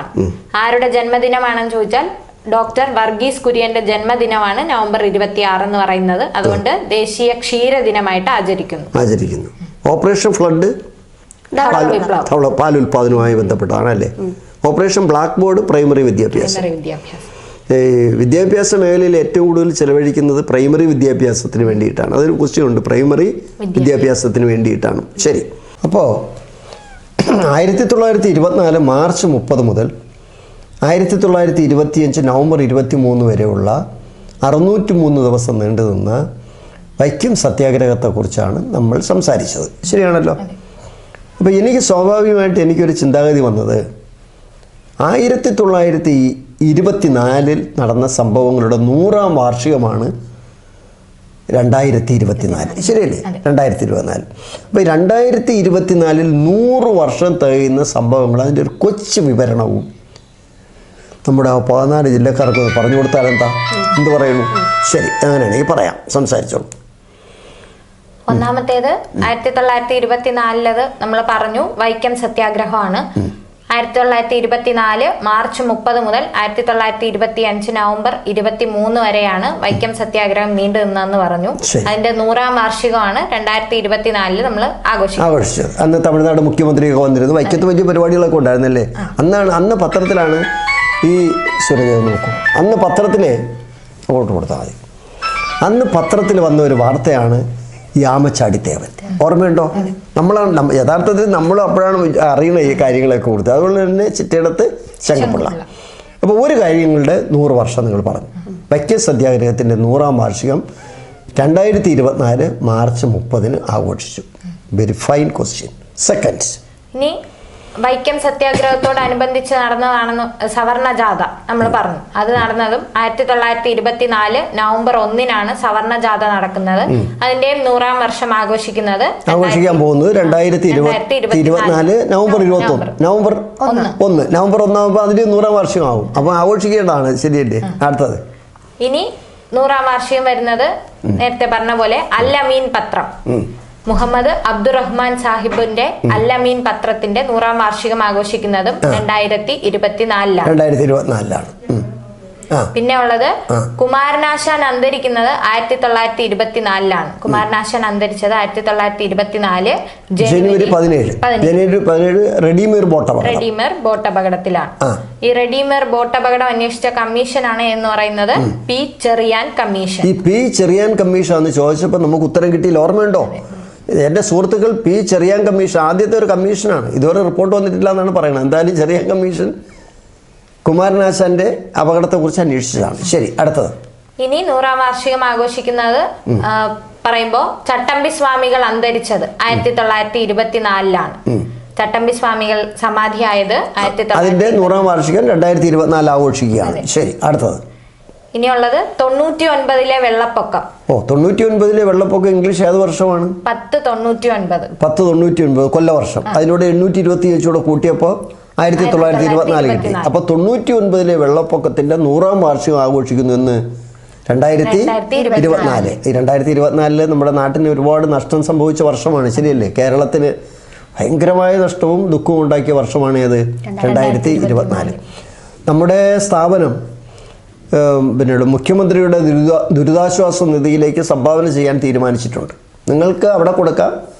ഞങ്ങളിവിടെ കുട്ടികളെ നിന്ന് കളക്ട് ചെയ്ത് കൊടുക്കാൻ തീരുമാനിച്ചിട്ടുണ്ട്. പറയും. അടുത്തത് 1924 നടന്ന ഒരു സംഭവമാണ് ആലുവയിലെ സർവമത സമ്മേളനം. അതിന്റെ 100ാം വാർഷികവും 2024 അവിടെ ഒരു മുദ്രാവാക്യം എഴുതി വെച്ചിട്ടുണ്ടായിരുന്നു എൻ്റെ കവാടത്തിൽ. എന്താണ്? ജാതിഭേദമല്ല, വാദിക്കാനും ജയിക്കാനുമല്ല, അറിയാനും അറിയിക്കുവാനുമാണ്. ഒന്നുകൂടെ പറയും. വാദിക്കാനും ജയിക്കാനുമല്ല, അറിയാനും അറിയിക്കാനുമാണ് ഈ സമ്മേളനം. ആലുവ സർവമത സമ്മേളനത്തിൽ എഴുതി വെച്ചിരുന്ന മുദ്രാവാക്യമാണ്. ജാതിഭേദം, മതദ്വേഷം അതെഴുതി വെച്ചിരിക്കുന്നത് നമ്മൾ അരുവിപ്പുറത്താണ്. SNDP രൂപീകരിച്ചില്ലേ 1903 March 15. അത് ഇവിടെയാണ്, അരുവിപ്പുറം, തിരുവനന്തപുരം ജില്ലയിൽ. ശരി. ഇനി 1924 ബന്ധപ്പെട്ട് നമുക്ക് പറയാനുള്ളത് ലെനിൻ അന്തരിച്ചതും 1924 ലെനിൻ ഈ റഷ്യൻ വിപ്ലവത്തിന് നേതൃത്വം കൊടുത്ത ലെനിൻ, അദ്ദേഹത്തെ കുറിച്ച് ലേറ്റസ്റ്റ് പരീക്ഷയ്ക്ക് വെച്ച ക്വസ്റ്റ്യൻ പറയും. അദ്ദേഹത്തിന്റെ പുസ്തകമാണ് ഏപ്രിൽ തീസിസ്. ഇതേ സെയിം ക്വസ്റ്റ്യൻ പേപ്പറിലുള്ള ചോദ്യമാണ് ഏപ്രിൽ തീസിസ് ആരുടെയാണെന്നുള്ളത്. അത് ലെനിൻ്റെതാണ്. ലെനിൻ, അതായത് വ്ളാഡിമിർ ലെനിൻ. ശരിയല്ലേ? അങ്ങനെയാണെങ്കിൽ ലെനിൻ റഷ്യ വിപ്ലവത്തിന് നേതൃത്വം കൊടുത്തു. അദ്ദേഹത്തിന്റെ പാർട്ടിയായിരുന്നു ബോൾഷെവിക് പാർട്ടി, ഭൂരിപക്ഷത്തിന്റെ പാർട്ടി. ശരിയല്ലേ? അദ്ദേഹം 1924 അന്തരിച്ചു. ശരിയാണ്, നിങ്ങൾ പറഞ്ഞത് കറക്റ്റാണ്. അടുത്തത് ഇത്രയാണ് 1924 പ്രധാനപ്പെട്ട സംഭവങ്ങൾ. അപ്പോൾ നമുക്ക് ഇതിൻ്റെ രണ്ടാമത്തെ ഓപ്ഷനിലേക്ക് പോയാൽ എന്താ? അല്പം കൂടെ സ്പീഡാക്കണം, എന്നാലേ ഒരു ഓപ്ഷൻ തീർത്തിട്ട് നമുക്ക് നിർത്തണ്ടേ. ചാന്നാർ ലഹളയെക്കുറിച്ചാണ് നമുക്ക് പറയേണ്ടത്. വസ്ത്രം ധരിക്കുന്നതുമായി ബന്ധപ്പെട്ടതാണ് ചാന്നാർ ലഹളയെന്ന് ആദ്യം മനസ്സിലാക്കി വയ്ക്കുക. ചാന്നാർ സ്ത്രീകൾ എന്ന് പറയുന്നത് സാധാരണഗതിയിൽ നാടാർ സ്ത്രീകൾ, ഇഴവ സ്ത്രീകളെയൊക്കെ ചാന്നാർ സ്ത്രീകളെന്ന് വിളിക്കുമായിരുന്നു. ഇവർക്ക് മറ്റുള്ളവരെ പോലെ വസ്ത്രം ധരിക്കാനുള്ള അവകാശം അന്ന് ഉണ്ടായിരുന്നില്ല. വസ്ത്രം മറ്റുള്ളവരെ പോലെ ധരിക്കുന്നതിന് വേണ്ടിയുള്ള പ്രക്ഷോഭങ്ങൾ ഏകദേശം വളരെ വർഷക്കാലം നീണ്ടു. വളരെ പ്രക്ഷോഭം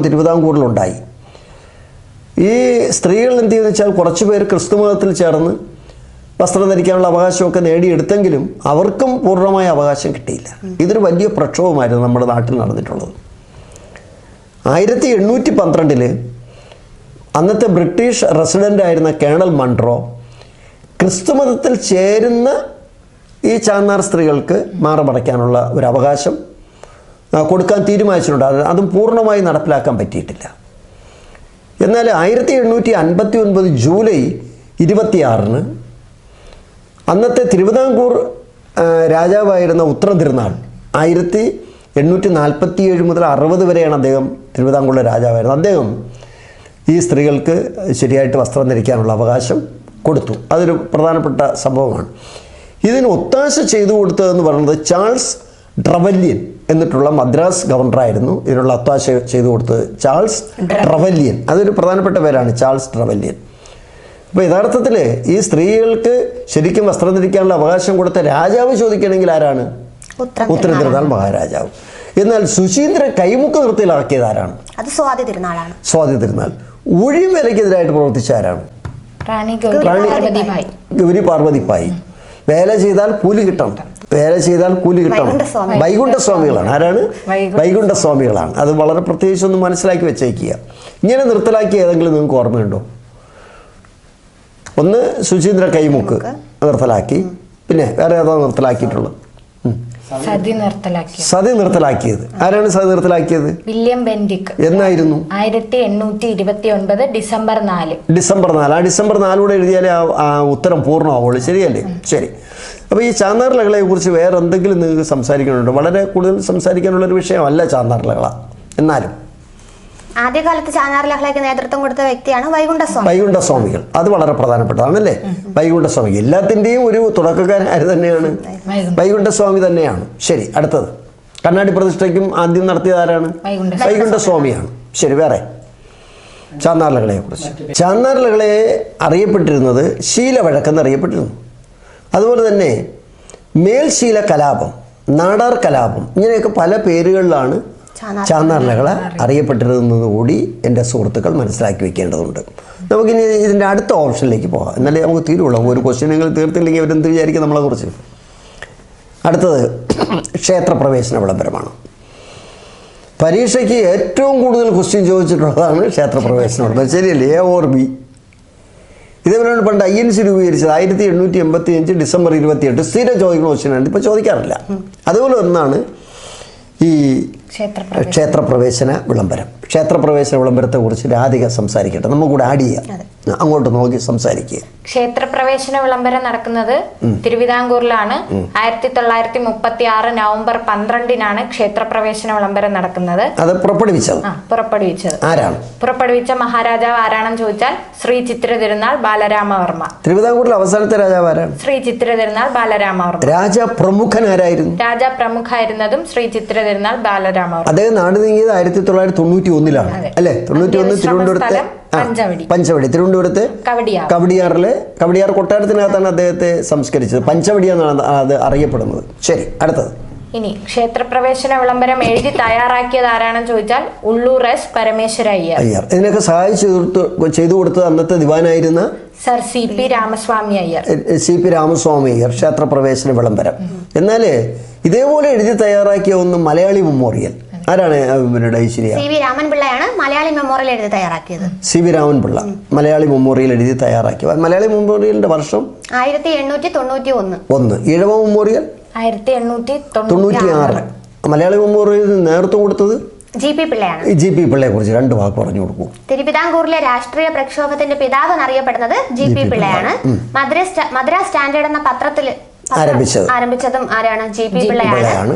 INC-യുടെ സമ്മേളനത്തിൽ രൂപീകരണ സമ്മേളനത്തിൽ പങ്കെടുത്ത വ്യക്തിയാണ് ആര്? GP പിള്ള. 72 പേരിൽ ഒരാളായിരുന്നു ആര്? GP പിള്ള. തിരുവിതാംകൂറുകാർക്ക് എന്ന മുദ്രാവാക്യം ആരുടേതാണ്? GP പിള്ള.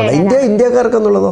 സ്വാമി ദയാനന്ദ സരസ്വതിയാണ്. മൂൽ ശങ്കർ എന്നറിയപ്പെടുന്നത്. മൂൽ ശങ്കർ. സത്യാർത്ഥ പ്രകാശം അദ്ദേഹത്തിന്റെ പുസ്തകമാണ്. ശുദ്ധി പ്രസ്ഥാനം ആരംഭിച്ചത് സ്വാമി ദയാനന്ദ സരസ്വതിയാണ്. അതുപോലെ തന്നെ ആര്യ സമാജം 1875 ആരംഭിച്ചത് ആരാണ്? ദയാനന്ദ സരസ്വതിയാണെന്നുള്ളത് ഓർമ്മിച്ച് വെച്ചേക്കുക. അതുപോലെ അദ്ദേഹമാണ് പറഞ്ഞത് വേദങ്ങളിലേക്ക് മടങ്ങുക. വേദങ്ങളിലേക്ക് മടങ്ങുക എന്ന് പറഞ്ഞ ആരാണ്? സ്വാമിദയാനന്ദ സരസ്വതിയാണ്. ശരി, ക്ഷേത്രപ്രവേശന വിളംബരത്തെ കുറിച്ച് വേറെ എന്തെങ്കിലും പറയാൻ? ഗാന്ധിജി പറഞ്ഞത് ആധുനിക കാലത്തെ മഹാത്ഭുതം എന്ന് ഗാന്ധിജി പറഞ്ഞു. കൊട്ടേഷൻ അത് ചോദിക്കാൻ സാധ്യതകളാണ്. വേറെ കൊട്ടേഷൻസ്? കേരളത്തിന്റെ മാഗ്ന കാർട്ട എന്നറിയപ്പെടുന്നത് ക്ഷേത്രപ്രവേശന വിളംബരമാണ്. സാമൂഹ്യ രംഗത്തെ മാഗ്ന കാർട്ട എന്നറിയപ്പെടുന്ന ഏതാണ്? ക്ഷേത്രപ്രവേശന വിളംബരം. എന്നാൽ യഥാർത്ഥ മാഗ്ന കാർട്ട 1215 ജോൺ രാജാവ് റണ്ണിമീഡിൽ വെച്ച് ഒപ്പുവെച്ചത്. വിദ്യാഭ്യാസത്തിന്റെ മാഗ്ന കാർട്ട എന്ന് പറയുന്നത് 1854 വുഡ്സ് ഡെസ്പാച്ച്. കാർഷിക രംഗത്തെ മാഗ്ന കാർട്ട എന്നറിയപ്പെടുന്നത് 1865 പണ്ടാരപ്പാട്ട വിളംബരം. ഇതൊക്കെ ഒന്ന് അറിഞ്ഞിരിക്കേണ്ടതാണ്, ശരിയല്ലേ? ശരി, അപ്പൊ നമുക്ക് അടുത്ത ക്വസ്റ്റ്യനിലേക്ക് വന്നാൽ എന്താ? അടുത്തതിൽ ക്ഷേത്രപ്രവേശന വിളംബരവുമായി ബന്ധപ്പെട്ട് എന്താ പറയാനുള്ളത്? സി രാജഗോപാലാചാരി പറഞ്ഞതാണ് രക്തരഹിതവും അഹിംസാത്മകവുമായ വിപ്ലവം എന്ന് സി രാജഗോപാലാചാരി പറഞ്ഞു. മഹാത്മാഗാന്ധി പറഞ്ഞ വേറെ കൊട്ടേഷൻസ് ഉണ്ടോ? എന്താണ് അദ്ദേഹത്തിന്റെ ആധ്യാത്മികമായ എന്നൊരു കൊട്ടേഷൻസ് നമ്മൾ പണ്ട് ജനങ്ങളുടെ ആധ്യാത്മ വിമോചനത്തിന്റെ ആധികാരിക രേഖയായ സ്മൃതി എന്ന് ഗാന്ധിജി വിശേഷിപ്പിച്ചത് ക്ഷേത്രപ്രവേശന വിളംബരത്തെയാണ്. ഈ വിശേഷണങ്ങളെല്ലാം കൂടെ ഒന്നുകൂടെ ഒന്ന് പറയാമോ നമ്മളെ കുട്ടിക്ക് വേണ്ടി? അവർ ദൂരെ ഇരിക്കുകയാണ്, ഏതൊക്കെയോ സാഹചര്യങ്ങളിൽ ദൂരെ ഇരിക്കുകയാണ്, ശരിയല്ലേ? ശരി, നമുക്കൊന്ന് പറഞ്ഞാൽ എന്താ? പറയൂ. ക്ഷേത്രപ്രവേശന വിളംബരത്തെ ആധുനിക കാലത്തെ മഹാത്ഭുതം എന്ന് വിശേഷിപ്പിച്ചത് ഗാന്ധിജിയാണ്. അടുത്ത ഒരെണ്ണം താൻ പറയൂ. അടുത്തത് ജനങ്ങളുടെ ആധ്യാത്മ വിമോചനത്തിന്റെ ആധികാരിക രേഖയായ സ്മൃതി എന്ന് പറഞ്ഞത് ആരാണ്? ഗാന്ധിജിയാണ്. ക്ഷേത്രപ്രവേശന വിളംബരത്തെ. അടുത്തത് ആധുനിക കാലത്തെ ഏറ്റവും അഹിംസാത്മകവും രക്തരഹിതവുമായ വിപ്ലവം എന്ന് ക്ഷേത്രപ്രവേശന വിളംബരത്തെ വിശേഷിപ്പിച്ചത് സി രാജഗോപാലാചാരി. ഈ സി രാജഗോപാലാചാരി അല്ലേ ചക്രവർത്തി രാജഗോപാലാചാരി? അദ്ദേഹമല്ലേ വേദാരണ്യം ഗാന്ധി എന്നറിയപ്പെടുന്നത്, ശരിയല്ലേ? മഹാത്മാഗാന്ധിയുടെ മനസാക്ഷി സൂക്ഷിപ്പുകാരനും ആരാണ്?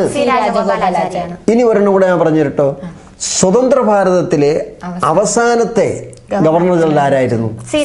സി രാജഗോപാലാചാരി. വളരെ ശ്രദ്ധിച്ച് മനസ്സിലായിക്കൊള്ളണം. ശരി, അടുത്തത് ഒരു തീർത്ഥാടനം എന്ന് ഗാന്ധിജി വിശേഷിപ്പിച്ചത് ഈ ക്ഷേത്രപ്രവേശന വിളംബരവുമായി ബന്ധപ്പെട്ട് ഗാന്ധിജി അവസാനമായിട്ട് കേരളത്തിൽ എത്തിയതാണ്. അപ്പോഴേ ഈ ലാസ്റ്റ് ഗ്രേഡ് എഴുതുന്നൊരു ഇതിനകത്ത് കാണും. നിങ്ങൾ ഒരു കാര്യം ചെയ്യണം, നിങ്ങളെ കൂട്ടുകാരൻ ആരെങ്കിലും ഉണ്ടെങ്കിൽ ഈ ലാസ്റ്റ് ഗ്രേഡിന് മാത്രമുള്ള ബാച്ചിൽ പോയി ചേരരുതെന്ന് പറയണം. അവരുടെ ജീവിതം പാഴിപ്പോവും, തീർച്ചയാണ്. അവർ ചുരുക്കി പോകും, മനസ്സിലായില്ലേ? അവർക്ക് പിന്നെ ഒരു പരീക്ഷ എഴുതാൻ പറ്റില്ല. മഹാത്മാഗാന്ധി കേരളത്തിൽ എപ്പോഴൊക്കെയാണ് വന്നത്? 5 പ്രാവശ്യമാണ് വന്നത്. 1920 ഖിലാഫത്ത് പ്രസ്ഥാനവുമായി ബന്ധപ്പെട്ട്. ആദ്യം വന്നത് 1920 ഖിലാഫത്ത് പ്രസ്ഥാനവുമായി ബന്ധപ്പെട്ട്. രണ്ടാമത് വരുന്നത് 1925 വൈക്കം സത്യാഗ്രഹവുമായി ബന്ധപ്പെട്ടാണ്, ക്ഷേത്രപ്രവേശനവുമായി ബന്ധപ്പെട്ടാണ്.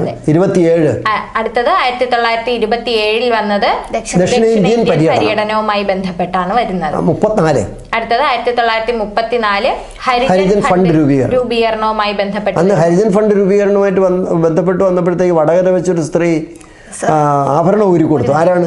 കൗമുദി ടീച്ചർ. അടുത്തത് 37. ലാസ്റ്റ് വരുന്നത് 1937 ക്ഷേത്രപ്രവേശന വിളംബരവുമായി ബന്ധപ്പെട്ടാണ് ഗാന്ധിജി അവസാനം. അപ്പൊ ഗാന്ധിജി കേരളത്തിൽ 5 തീരെ വന്നിട്ടുണ്ടല്ലേ? ശരിയല്ലേ? പിന്നെ വൈക്കം സത്യാഗ്രഹവുമായി ബന്ധപ്പെട്ട് എത്ര സവർണജാഥ? 2 ആ ക്വസ്റ്റ്യൻ ചോദിച്ചാൽ നമ്മളെല്ലാവരും എത്രയെന്ന് എഴുതും? 1 എഴുതുള്ളൂ. 2 സവർണജാഥ നടന്നിട്ടുണ്ട്. അതും ഓർമ്മിച്ച് വെച്ചേക്കുക. ഇനി ക്ഷേത്രപ്രവേശന വിളംബരം കഴിഞ്ഞു. നമുക്കത് തൽക്കാലം അങ്ങനെ നിർത്താം. കാരണം ബാക്കി ഇവരും കൂടെ പഠിക്കണമല്ലോ, ഈ കാണുന്നവരും കുറച്ച് വർക്ക് ചെയ്യണമല്ലോ. ഇനി മലബാർ കലാപം PSC പരീക്ഷയ്ക്ക് സ്ഥിരമായി ചോദിക്കുന്ന ഒന്നാണ്. മലബാർ കലാപം, അതിൻ്റെ പുസ്തകങ്ങൾ, അതുമായി ബന്ധപ്പെട്ട വ്യക്തികൾ, താൽക്കാലിക ഗവൺമെൻറ്, പിന്നെ വാഗൺ ട്രാജഡി, സ്ട്രെയിഞ്ച് കമ്മീഷൻ, പിന്നെ ലോഗൻ കമ്മീഷൻ, ഇങ്ങനെയുള്ള ധാരാളം കാര്യങ്ങളുണ്ട്. അതൊന്ന് ചുരുക്കി നമ്മൾ ആളുകൾക്ക് ഒന്ന് പറഞ്ഞു കൊടുത്താൽ നല്ലതായിരിക്കും. ഐശ്വര്യ തുടങ്ങി വയ്ക്കും. മലബാർ കലാപം നടക്കുന്ന വർഷം 1921 മലബാർ കലാപം എന്ന് പറയുമ്പോൾ നമുക്കറിയാം ആദ്യകാലത്ത് ഇത് കർഷക കലാപമായിട്ടാണ് ആരംഭിക്കുന്നത്. ബ്രിട്ടീഷുകാർക്കെതിരെ തന്നെയാണ് മലബാർ കലാപം എന്ന് പറയുന്നത്. ഇനി മലബാർ കലാപത്തിനുള്ള പെട്ടെന്നുള്ള കാരണം എന്ന് പറയുന്നത് വടക്കേ വീട്ടിൽ മുഹമ്മദ്, ഖിലാഫത്ത് കമ്മിറ്റിയുടെ സെക്രട്ടറി ആയിരുന്ന വടക്കേ വീട്ടിൽ മുഹമ്മദിനെ അറസ്റ്റ് ചെയ്യാനായിട്ട് തിരൂരങ്ങാടി പള്ളി വളഞ്ഞ് അറസ്റ്റ് ചെയ്യാനായിട്ട് ശ്രമിച്ചതാണ് മലബാർ കലാപത്തിന്റെ പെട്ടെന്നുള്ള കാരണം എന്ന് പറയുന്നത്. പൂക്കോട്ടൂർ കലാപം എന്ന് പറയുന്നത് മലബാർ കലാപം തന്നെയാണ്. പൂക്കോട്ടൂർ കലാപം എന്ന് പറയുന്നത് തന്നെയാണ് മലബാർ കലാപം എന്നാണ്. പിന്നെ ഒരു കാര്യം നമ്മൾ അടിസ്ഥാനപരമായി മനസ്സിലാക്കാനുള്ളത്, ഈ മലബാറും തിരുവിതാംകൂറും കൊച്ചിയും തമ്മിലുള്ള വ്യത്യാസം മലബാർ ബ്രിട്ടീഷുകാരുടെ നേരിട്ടുള്ള നിയന്ത്രണത്തിൽ മദ്രാസ് പ്രവിശ്യയുടെ കീഴിലായിരുന്നു. എന്നാൽ കൊച്ചിയും തിരുവിതാംകൂറും രാജാക്കന്മാരുടെ കീഴിലായിരുന്നു. ഇതാണ് എൻ്റെ വ്യത്യാസം. അതുകൊണ്ട് സ്വാതന്ത്ര്യ സമരം ശക്തിപ്പെട്ടത് അവിടെയാണ്. ശരിയല്ലേ? ശരി. മലബാർ കലാപത്തിൻ്റെ ബാക്കി. അപ്പം ഐശ്വര്യ, ഞാൻ ചോദിക്കുന്നത്, ഈ മലബാർ കലാപം തുടങ്ങിയത് അവിടുത്തെ പാവപ്പെട്ട മുസ്ലിങ്ങൾ, മാപ്പിളമാർ, ഭൂവുടമകൾക്കെതിരായിട്ടാണ്. ആദ്യമായിട്ട് കൂലിക്കും വസ്ത്രത്തിനും ഭക്ഷണത്തിനും ഒക്കെ വേണ്ടിയിട്ടാണ് ആദ്യം കലാപം തുടങ്ങുന്നത്. അപ്പോൾ കൊച്ചു കൊച്ചു കുറേ കലാപങ്ങൾ നടന്നു. അതിനുശേഷമാണ് ഈ വലിയ കലാപം നടക്കുന്നത്. ശരിയല്ലേ? ഈ വലിയ കലാപം വന്നപ്പോഴേക്കാണ് ബ്രിട്ടീഷുകാർ ഇതിൽ ഏറ്റെടുക്കുന്നത്. ആമൈ കറക്റ്റ്? ഓക്കെ, പറയൂ. ഇനി മലബാർ കലാപത്തിന്റെ നേതാക്കൾ എന്ന് പറയുന്നത് പ്രധാനമായും 3 പേരാണ്. ഒന്ന് അലി മുസ്ലിയാർ, 2 വാര്യം കുന്നത്ത് കുഞ്ഞഹമ്മദ് ഹാജി, 3 സീതിക്കോയ തങ്ങൾ. സീതിക്കോയ തങ്ങൾ. ഇതിൽ താൽക്കാലിക ഗവൺമെന്റ് രൂപീകരിച്ചത് ആരാണ്? അത് അലി മുസ്ലിയാർ ആണ്. അലി മുസ്ലിയാർ. അത് പരീക്ഷയ്ക്ക് ചോദിച്ചിട്ടുണ്ടല്ലേ? മലബാർ കലാപത്തെ തുടർന്ന് താൽക്കാലിക ഗവൺമെന്റ് രൂപീകരിച്ചത് അലി മുസ്ലിയാർ. അത് പരീക്ഷയ്ക്ക് ചോദിച്ചിട്ടുണ്ട്. ഇനി മലബാർ കലാപവുമായി ബന്ധപ്പെട്ട കുറച്ച് കൃതികളാണ്. അല്ല, മലബാർ കലാപവുമായി ബന്ധപ്പെട്ട് ഇനി നമുക്ക് വാഗൺ ട്രാജഡി പറഞ്ഞിട്ട് കൃതിയിലേക്ക് വരാം. എന്താ?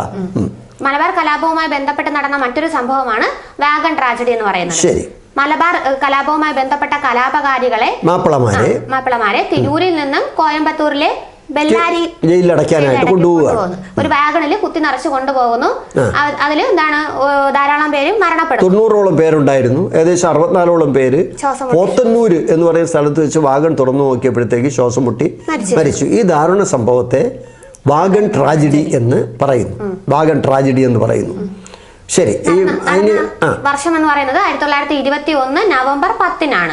ആ വാഗണിന്റെ പേര് ഓർമ്മയുണ്ടോ? MSM LV 1711 വാഗണിന്റെ നമ്പർ. ഒന്നുകൂടെ പറഞ്ഞു കൊടുക്കണം. എഴുതിയെടുക്കാതിരിക്കുകയാണ്. ക്ലിയർ ആയില്ല. ആ വാഗണിന്റെ നമ്പർ എന്ന് പറയുന്നത് MSM LV 1711. ഈ ചരക്ക് കൊണ്ടുപോകുന്ന വാഗണാണ്. ട്രെയിനിലൊരു വാഗൺ. അല്ലാതെ ഈ ജനലും വാതിലും ഒന്നും ഉണ്ടാവില്ലല്ലോ. ശരി. ഗുഡ്സ് കൊണ്ടുപോകുന്നതാണ് വാഗൺ. ശരി. ഇതിനെ വാഗൺ ട്രാജഡി എന്ന് വിളിച്ചതാരാണ്? പോത്തന്നൂരിലെ ഇരുട്ടറ ദുരന്തം എന്ന് വിളിച്ചതാരാണ്? സുമിത് സർക്കാരാണ്. സുമിത് സർക്കാർ. Wagon tragedy. അടുത്തത് ബ്ലാക്ക് ഹോൾ ഓഫ് പോത്തന്നൂർ എന്നാണ് ഇതിനെ അറിയപ്പെടുന്നത്. ശരി. സുമിത് സർക്കാർ. പിന്നെ ഇനി വാഗൺ ട്രാജഡി സ്മാരകം എവിടെയാണ്? തിരൂരിലാണ്. തിരൂർ മലപ്പുറത്താണ് വാഗൺ ട്രാജഡി സ്മാരകം. അപ്പൊ ഏകദേശം വാഗൺ ട്രാജഡിയെ കുറിച്ചാണ് നമ്മൾ സംസാരിച്ചത്. ഇനി വാഗൺ ട്രാജഡി അന്വേഷിച്ച കമ്മീഷൻ ആരാണ്? Knapp commission. നേപ്പ്. എന്നാൽ മലബാർ കലാപം അന്വേഷിച്ചത് ആരാണ്? William Logan. മാപ്പിള കലാപങ്ങൾ തുടക്കത്തിലുള്ളതിനെ അന്വേഷിച്ചത് ആരാണ്? Strange commission. അപ്പൊ TL strange commission, William Logan commission, Knapp commission. ഇത് 3 നിങ്ങൾക്ക് കറക്റ്റായിട്ട് അറിയാവുന്ന എനിക്ക് സംശയമുണ്ട്. ഒന്നുകൂടെ ഒന്ന് പറഞ്ഞു കൊടുത്താൽ എന്താ? ആദ്യം കൊച്ചു മാപ്പിള കലാപങ്ങൾ അന്വേഷിച്ചത് പറയൂ. ആദ്യത്തെ മാപ്പിള കലാപങ്ങൾ വർഷങ്ങളായി തുടർന്നു വന്നിരുന്ന മാപ്പിള കലാപങ്ങൾ അന്വേഷിച്ചു. അതിന്റെ കാരണങ്ങൾ എന്തൊക്കെയാണ് അല്ലേ? കാരണങ്ങൾ എന്തൊക്കെയാണെന്ന് അന്വേഷിച്ചതാണ് TL സ്ട്രെയിഞ്ച് കമ്മീഷൻ. സമ്മതിച്ചു. അടുത്ത മലബാർ കലാപം അന്വേഷിച്ച കമ്മീഷനാണ് വില്യം ലോഗൻ കമ്മീഷൻ. ശരി, ഞാൻ സമ്മതിച്ചു. ഇനി വാഗൺ ട്രാജഡി അന്വേഷിച്ച കമ്മീഷനാണ് AR നേപ്പ് കമ്മീഷൻ. നേപ്പ് അല്ലേ? ഇനി ഈ മലബാർ കലാപവുമായിട്ട് ഡയറക്റ്റ് ബന്ധമല്ലെങ്കിലും നമ്മുടെ തേക്ക് തോട്ടം വെച്ച് പിടിപ്പിച്ച വ്യക്തിയുണ്ട്. ആരാണ്? കനോലിയെ വധിച്ചു. എന്നായിരുന്നു വർഷം എന്ന് ഓർമ്മയുണ്ടോ? 1855. ആമേ കറക്റ്റ്? 1855.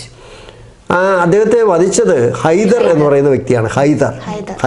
അത് ഇതുമായിട്ട് ഒരു ചെറിയ കണക്ഷൻ ഉള്ളതാണെന്ന് എല്ലാവരും ഓർമ്മിച്ച് വെച്ചേക്കുക. ശരി. വാഗൺ ട്രാജഡിയുമായി ബന്ധപ്പെട്ട പോലീസ് ഉദ്യോഗസ്ഥനാണ് TS ഹിച്ച്കോക്ക്. അത് വളരെ പ്രധാനപ്പെട്ടതാണ്. ഹിച്ച്കോക്ക്. അടുത്തത് ഇനി നമുക്ക് പുസ്തകങ്ങൾ, സിനിമ, ഇങ്ങനെ പലതും ഉണ്ടല്ലോ. അതിലേക്ക് ഒന്ന് കിടക്കാം. എന്താ? ശരി, പറയാം. മലബാർ കലാപവുമായി ബന്ധപ്പെട്ട് സുന്ദരികളും സുന്ദരന്മാരും എന്ന നോവൽ എഴുതിയ വ്യക്തിയാണ് ഉറൂബ്. യഥാർത്ഥ നാമം PC കുട്ടിക്കൃഷ്ണൻ എന്നാണ്. ഉറൂബിന്റെ വേറെ പുസ്തകങ്ങളില്ലേ? ഉമ്മാച്ചു. തന്നെ തുടങ്ങും. അതുകൊണ്ട് മറക്കൂലല്ലേ? ഉറൂബ്, ഉമ്മാച്ചു. സുന്ദരികളും സുന്ദരന്മാരും. ഇത് സുന്ദരികളും സുന്ദരന്മാരുമാണ് മലബാർ കലാപം പശ്ചാത്തലമാക്കി എഴുതിയത് അല്ലേ? പശ്ചാത്തലമാക്കി. ഉറൂബ് PC കുട്ടിക്കൃഷ്ണൻ പ്രത്യേകിച്ച് ഓർമ്മിച്ചു വെച്ചോളനെ. അടുത്തത് കുമാരനാശൻ എഴുതിയ കാവ്യമാണ് ദുരവസ്ഥ. പശ്ചാത്തലം ഏതാണ്? മലബാർ കലാപം. അല്ല, കഥാപാത്രങ്ങളാ? ചാത്തനും സാവിത്രി. ദുരവസ്ഥയിലെ കഥാപാത്രം. വളരെ നല്ലത്. അങ്ങനെയാണെങ്കിൽ ഒരു ക്വസ്റ്റ്യൻ ഞാൻ ഒന്നുകൂടെ അവർക്ക് ഓർമ്മിക്കാൻ വേണ്ടി ചോദിക്കുകയാണ്. കുമാരനാശാൻ 24 ജനുവരി 17 റെഡീമീർ ബോട്ട് അപകടത്തിൽ പല്ലനയാറ്റിൽ അദ്ദേഹത്തിൻ്റെ ജീവൻ നഷ്ടപ്പെട്ടു. അന്വേഷിച്ച കമ്മീഷൻ്റെ പേരെന്താണ്? P Cheriyan commission. അദ്ദേഹം ജഡ്ജിയായിരുന്നു കേട്ടോ. P Cheriyan commission. ആ ചെറിയാൻ കമ്മീഷൻ മറന്നുപോയി. ഞങ്ങൾ ആവർത്തിച്ചൊന്ന് പറയുകയാണ്. Repetition is the mother of teaching. ഉത്തരം തിളങ്ങും. Negative good bye. ശരി, പറയൂ. പിന്നെ 1921 എന്ന സിനിമ സംവിധാനം ചെയ്ത വ്യക്തി ഐ വി ശശി. അതും പ്രമേയം നമ്മുടെ ഈ മലബാർ കലാപം തന്നെയാണ് അല്ലേ? അടുത്തത് മലബാർ കലാപം എന്ന പുസ്തകം എഴുതിയത് കെ മാധവൻ. അത് വളരെ പ്രധാനപ്പെട്ടതാണ് കേട്ടോ. അത് നമ്മൾ ആദ്യം പറയാനുള്ളതായിരുന്നു. മലബാർ കലാപം എന്ന പുസ്തകം എഴുതിയത് കെ മാധവൻ നായർ. ഈ കെ മാധവൻ നായർ കോൺഗ്രസിൻ്റെ സമുന്നതനായ ഒരു നേതാവായിരുന്നു. 2, ഇദ്ദേഹമാണ് 1921 KPCC ഒറ്റപ്പാലത്ത് രൂപീകരിച്ചു. ടി പ്രകാശ് അധ്യക്ഷനായി. അതിൻ്റെ ആദ്യത്തെ സെക്രട്ടറി ആയിരുന്നു ആര്? കെ മാധവൻ നായർ. പിന്നെ KPCC പ്രസിഡന്റായ വ്യക്തിമാര് തന്നെയാണ് കെ മാധവൻ നായർ തന്നെയാണ്. മലബാർ കലാപം എന്ന പുസ്തകം എഴുതി. അത് വളരെ പ്രധാനപ്പെട്ടതാണ്. അടുത്തത് വേറെ അതുപോലെ ഗാന്ധിജിയുടെ പ്രസംഗം ട്രാൻസ്ലേറ്റ് ചെയ്തതും കെ മാധവൻ നായർ. കോഴിക്കോട് കടപ്പുറത്ത് ട്രാൻസ്ലേറ്റ് ചെയ്ത് കെ മാധവൻ നായരാണ്. അത് വളരെ വ്യക്തമായി സംസാരിച്ചിട്ടുണ്ട്. ഇതാണ് ഖിലാഫത്ത് സ്മരണകൾ. ആരുടെ പുസ്തകമാണ്? ബ്രഹ്മദത്തൻ നമ്പൂതിരിയുടെ പുസ്തകമാണ് ഖിലാഫത്ത് സ്മരണകൾ. ശരി, പിന്നെ കമ്മത്ത് ചിന്നമ്മ ഏതുമായിട്ട് ബന്ധപ്പെട്ട വ്യക്തിയാണ്? എന്തോന്ന് പറയും? കമ്മത്ത് ചിന്നമ്മ. അത് പരീക്ഷയ്ക്ക് ഇടയ്ക്ക് ചോദിച്ചതാണ്. കമ്മത്ത് ചിന്നമ്മ ഏത് സമരവുമായി ബന്ധപ്പെട്ടതാണ്? മലബാർ കലാപവുമായി ബന്ധപ്പെട്ടതാണ്. അപ്പോൾ ഇനി ഇങ്ങനെ നീട്ടിക്കൊണ്ടുപോകാൻ പറ്റില്ല. ഒരു ക്വസ്റ്റ്യനേ ആയിട്ടുള്ളൂ. അങ്ങനെയാണെങ്കിൽ ഇത് 7-8 വർഷം എടുക്കും ഈ ക്വസ്റ്റ്യൻ പേപ്പർ തീരാൻ. കാര്യം മനസ്സിലായല്ലോ എങ്ങനെയാണ് ഞങ്ങളിവിടെ പഠിക്കുന്നതെന്ന്. നിങ്ങൾ മലബാർ കലാപത്തെക്കുറിച്ച് സംസാരിച്ചു. നമ്മളെ ഈ LDC പരീക്ഷ എഴുതാൻ പോകുന്ന അല്ലെങ്കിൽ ലാസ്റ്റ് ഗ്രേഡ് പരീക്ഷ എഴുതാൻ പോകുന്ന ഏത് പരീക്ഷയോ ആയിക്കോട്ടെ, അങ്ങനെയുള്ളവർക്ക് വേണ്ടി ഞാൻ 1-2 കാര്യങ്ങളോട് നിങ്ങളുടെ അടുത്ത് ചോദിക്കുകയാണ്. മലബാർ കലാപം വ്യാപിച്ചത് എവിടെയൊക്കെയാണ്? ഏറനാട്, വള്ളുവനാട് താലൂക്കുകളാണ് ബാധിച്ചത്. മലബാർ കലാപത്തിൻ്റെ കേന്ദ്രം ഏതായിരുന്നു? തിരൂരങ്ങാടി. മലബാർ കലാപവുമായി ബന്ധപ്പെട്ടവരെ ഈ പ്രസ്താവന ശരിയാണോ തെറ്റാണോ എന്ന് പറഞ്ഞാൽ ആൻഡമാനിലേക്ക് നാട് കടത്തിയിട്ടുണ്ട്. മലബാർ കലാപവുമായി ബന്ധപ്പെട്ടവരെ ഓസ്ട്രേലിയയിലുള്ള ബോട്ടണി ബേയിലേക്ക് നാട് കടത്തിയിട്ടുണ്ട്. പ്രസ്താവന ശരിയാണോ തെറ്റാണോ? ശരിയാണ്. ശരിയല്ലേ? നോക്കൂ, സിമ്പിൾ ക്വസ്റ്റ്യൻ വരെ IAS ചോദിക്കുന്നുണ്ട്. അപ്പം നമ്മൾ എല്ലാം ഇത് കൃത്യം അറിഞ്ഞിരിക്കണം. ഒരു ഉദാഹരണത്തിന് ഇപ്പോൾ ചോദിച്ചത് ലോകത്ത് ഏറ്റവും കൂടുതൽ അതിർത്തി പങ്കിടുന്ന 2 രാജ്യങ്ങൾ ഏതൊക്കെയാണ്? അമേരിക്കയും കാനഡയും. ഇപ്പോൾ പരീക്ഷയ്ക്ക് ചോദിച്ചൊരു ക്വസ്റ്റ്യനാണ്. അപ്പോൾ എന്തുകൊണ്ടോ ചോദിക്കാം പരീക്ഷയ്ക്ക്. അങ്ങനെയാണെങ്കിൽ ഒരു കാര്യം കൂടി ഇവിടെ വിവരിക്കേണ്ടതുണ്ട്. എന്താണെന്ന് വെച്ചാൽ പിന്നെ ചാന്നാർ ലഹള നടന്നത് 1859 ജൂലൈ 26 എന്ന് പറഞ്ഞു. ആ ജൂലൈ മാസത്തെ കൂടെ നമുക്ക് വിവരിക്കണ്ടേ? അപ്പോൾ നിങ്ങളുടെ ബുക്കിൽ ജൂലൈ 1 മുതൽ 30 വരെ നമ്പർ ഇടൂ. ജൂലൈ 1, 2, 3, 4 എന്ന് 30 വരെ നമ്പർ ഇടറോ. ഇതൊക്കെ ചെയ്തിട്ടുണ്ടെങ്കിൽ ഇതിനകത്ത് കമൻറ്റ് ചെയ്യണം. സാറ് പറഞ്ഞതുപോലെ ഞങ്ങളിതെല്ലാം കമൻറ്റ് ചെയ്തിട്ടുണ്ട്. ജൂലൈ 1, 2, 3, 4 എന്ന് 30 വരെ എല്ലാവരും നമ്പർ ഇടും. 2 സെക്കൻഡ് തരികയാണ്. അല്പസമയം കൊടുക്കാം. അപ്പോൾ ഇതിനിടെ നമുക്ക് വേറെ 2-3 കാര്യങ്ങൾ പറഞ്ഞാൽ എന്താ? അവർ നമ്പർ ഇടും. അവർ നമ്പർ ഇട്ടുകൊണ്ടിരിക്കുകയാണ്. ജൂലൈ 1, 2, 3 എന്ന് നമ്പർ ഇടുക. അപ്പോൾ ഇതിനിടയിൽ ഞങ്ങൾ 2-3 ക്വസ്റ്റ്യൻസ് ഇവിടെ ചോദിക്കുകയാണ്. അന്നപൂർണ പർവ്വതം എവിടെയാണ്? നേപ്പാളിലാണ്. ധവളഗിരി പർവ്വതം എവിടെയാണ്? നേപ്പാളിലാണ്. റിബോൺ വെള്ളച്ചാട്ടം എവിടെയാണ്? അമേരിക്കയിലാണ്. അങ്ങനെയാണെങ്കിൽ കാൾബൊണാരി പ്രസ്ഥാനം എവിടെയാണ്? ഇറ്റലിയിലാണ് ഉടലെടുത്തത്. ശരിയല്ലേ? അടുത്തത് പിന്നെ ഗദ്ദർ പാർട്ടി രൂപീകരിച്ച വർഷം ഏതാണ്? 1913 സാൻ ഫ്രാൻസിസ്കോ. അപ്പോൾ നിങ്ങൾ എഴുതി തീർത്തോ? ജൂലൈ 1, 2, 3, 30 വരെ ഇപ്പോൾ എഴുതി തീർത്തില്ലേ? അതിനുള്ള സമയമാണ് ഞങ്ങൾ തന്നത്. ശരി, ജൂലൈ 1 മുതൽ നമുക്ക് തുടങ്ങാം. എന്ത് പറയണു? ജൂലൈ 1 ഞാൻ തന്നെ തുടങ്ങി വയ്ക്കട്ടോ. നോക്കൂ, ജൂലൈ 1 എന്ന് കേട്ടപ്പോൾ എൻ്റെ മനസ്സിൽ ഓടി വന്നത് ഡോക്ടേഴ്സ് ഡേ ആണ്.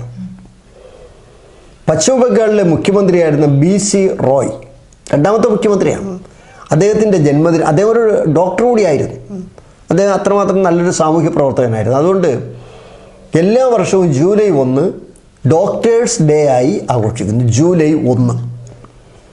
ബാക്കി നിങ്ങൾ പറഞ്ഞു തുടങ്ങുക. ജൂലൈ 1 മുതൽ അങ്ങോട്ട് തുടങ്ങുക. ജൂലൈ 1ൻ്റെ പ്രത്യേകതകൾ തീർക്കാൻ എന്താ? ഒരെണ്ണം ഐശ്വര്യ പറയുന്നു, ഒരെണ്ണം പിന്നെ രാധിക പറയുന്നു. ശരി, ജൂലൈ 1 വേറെ. ജൂലൈ 1 1949 ജൂലൈ 1 തിരുക്കൊച്ചി സംയോജനം. തിരുവിതാംകൂറും കൊച്ചിയും ഒന്നായത് 1949 ജൂലൈ 1.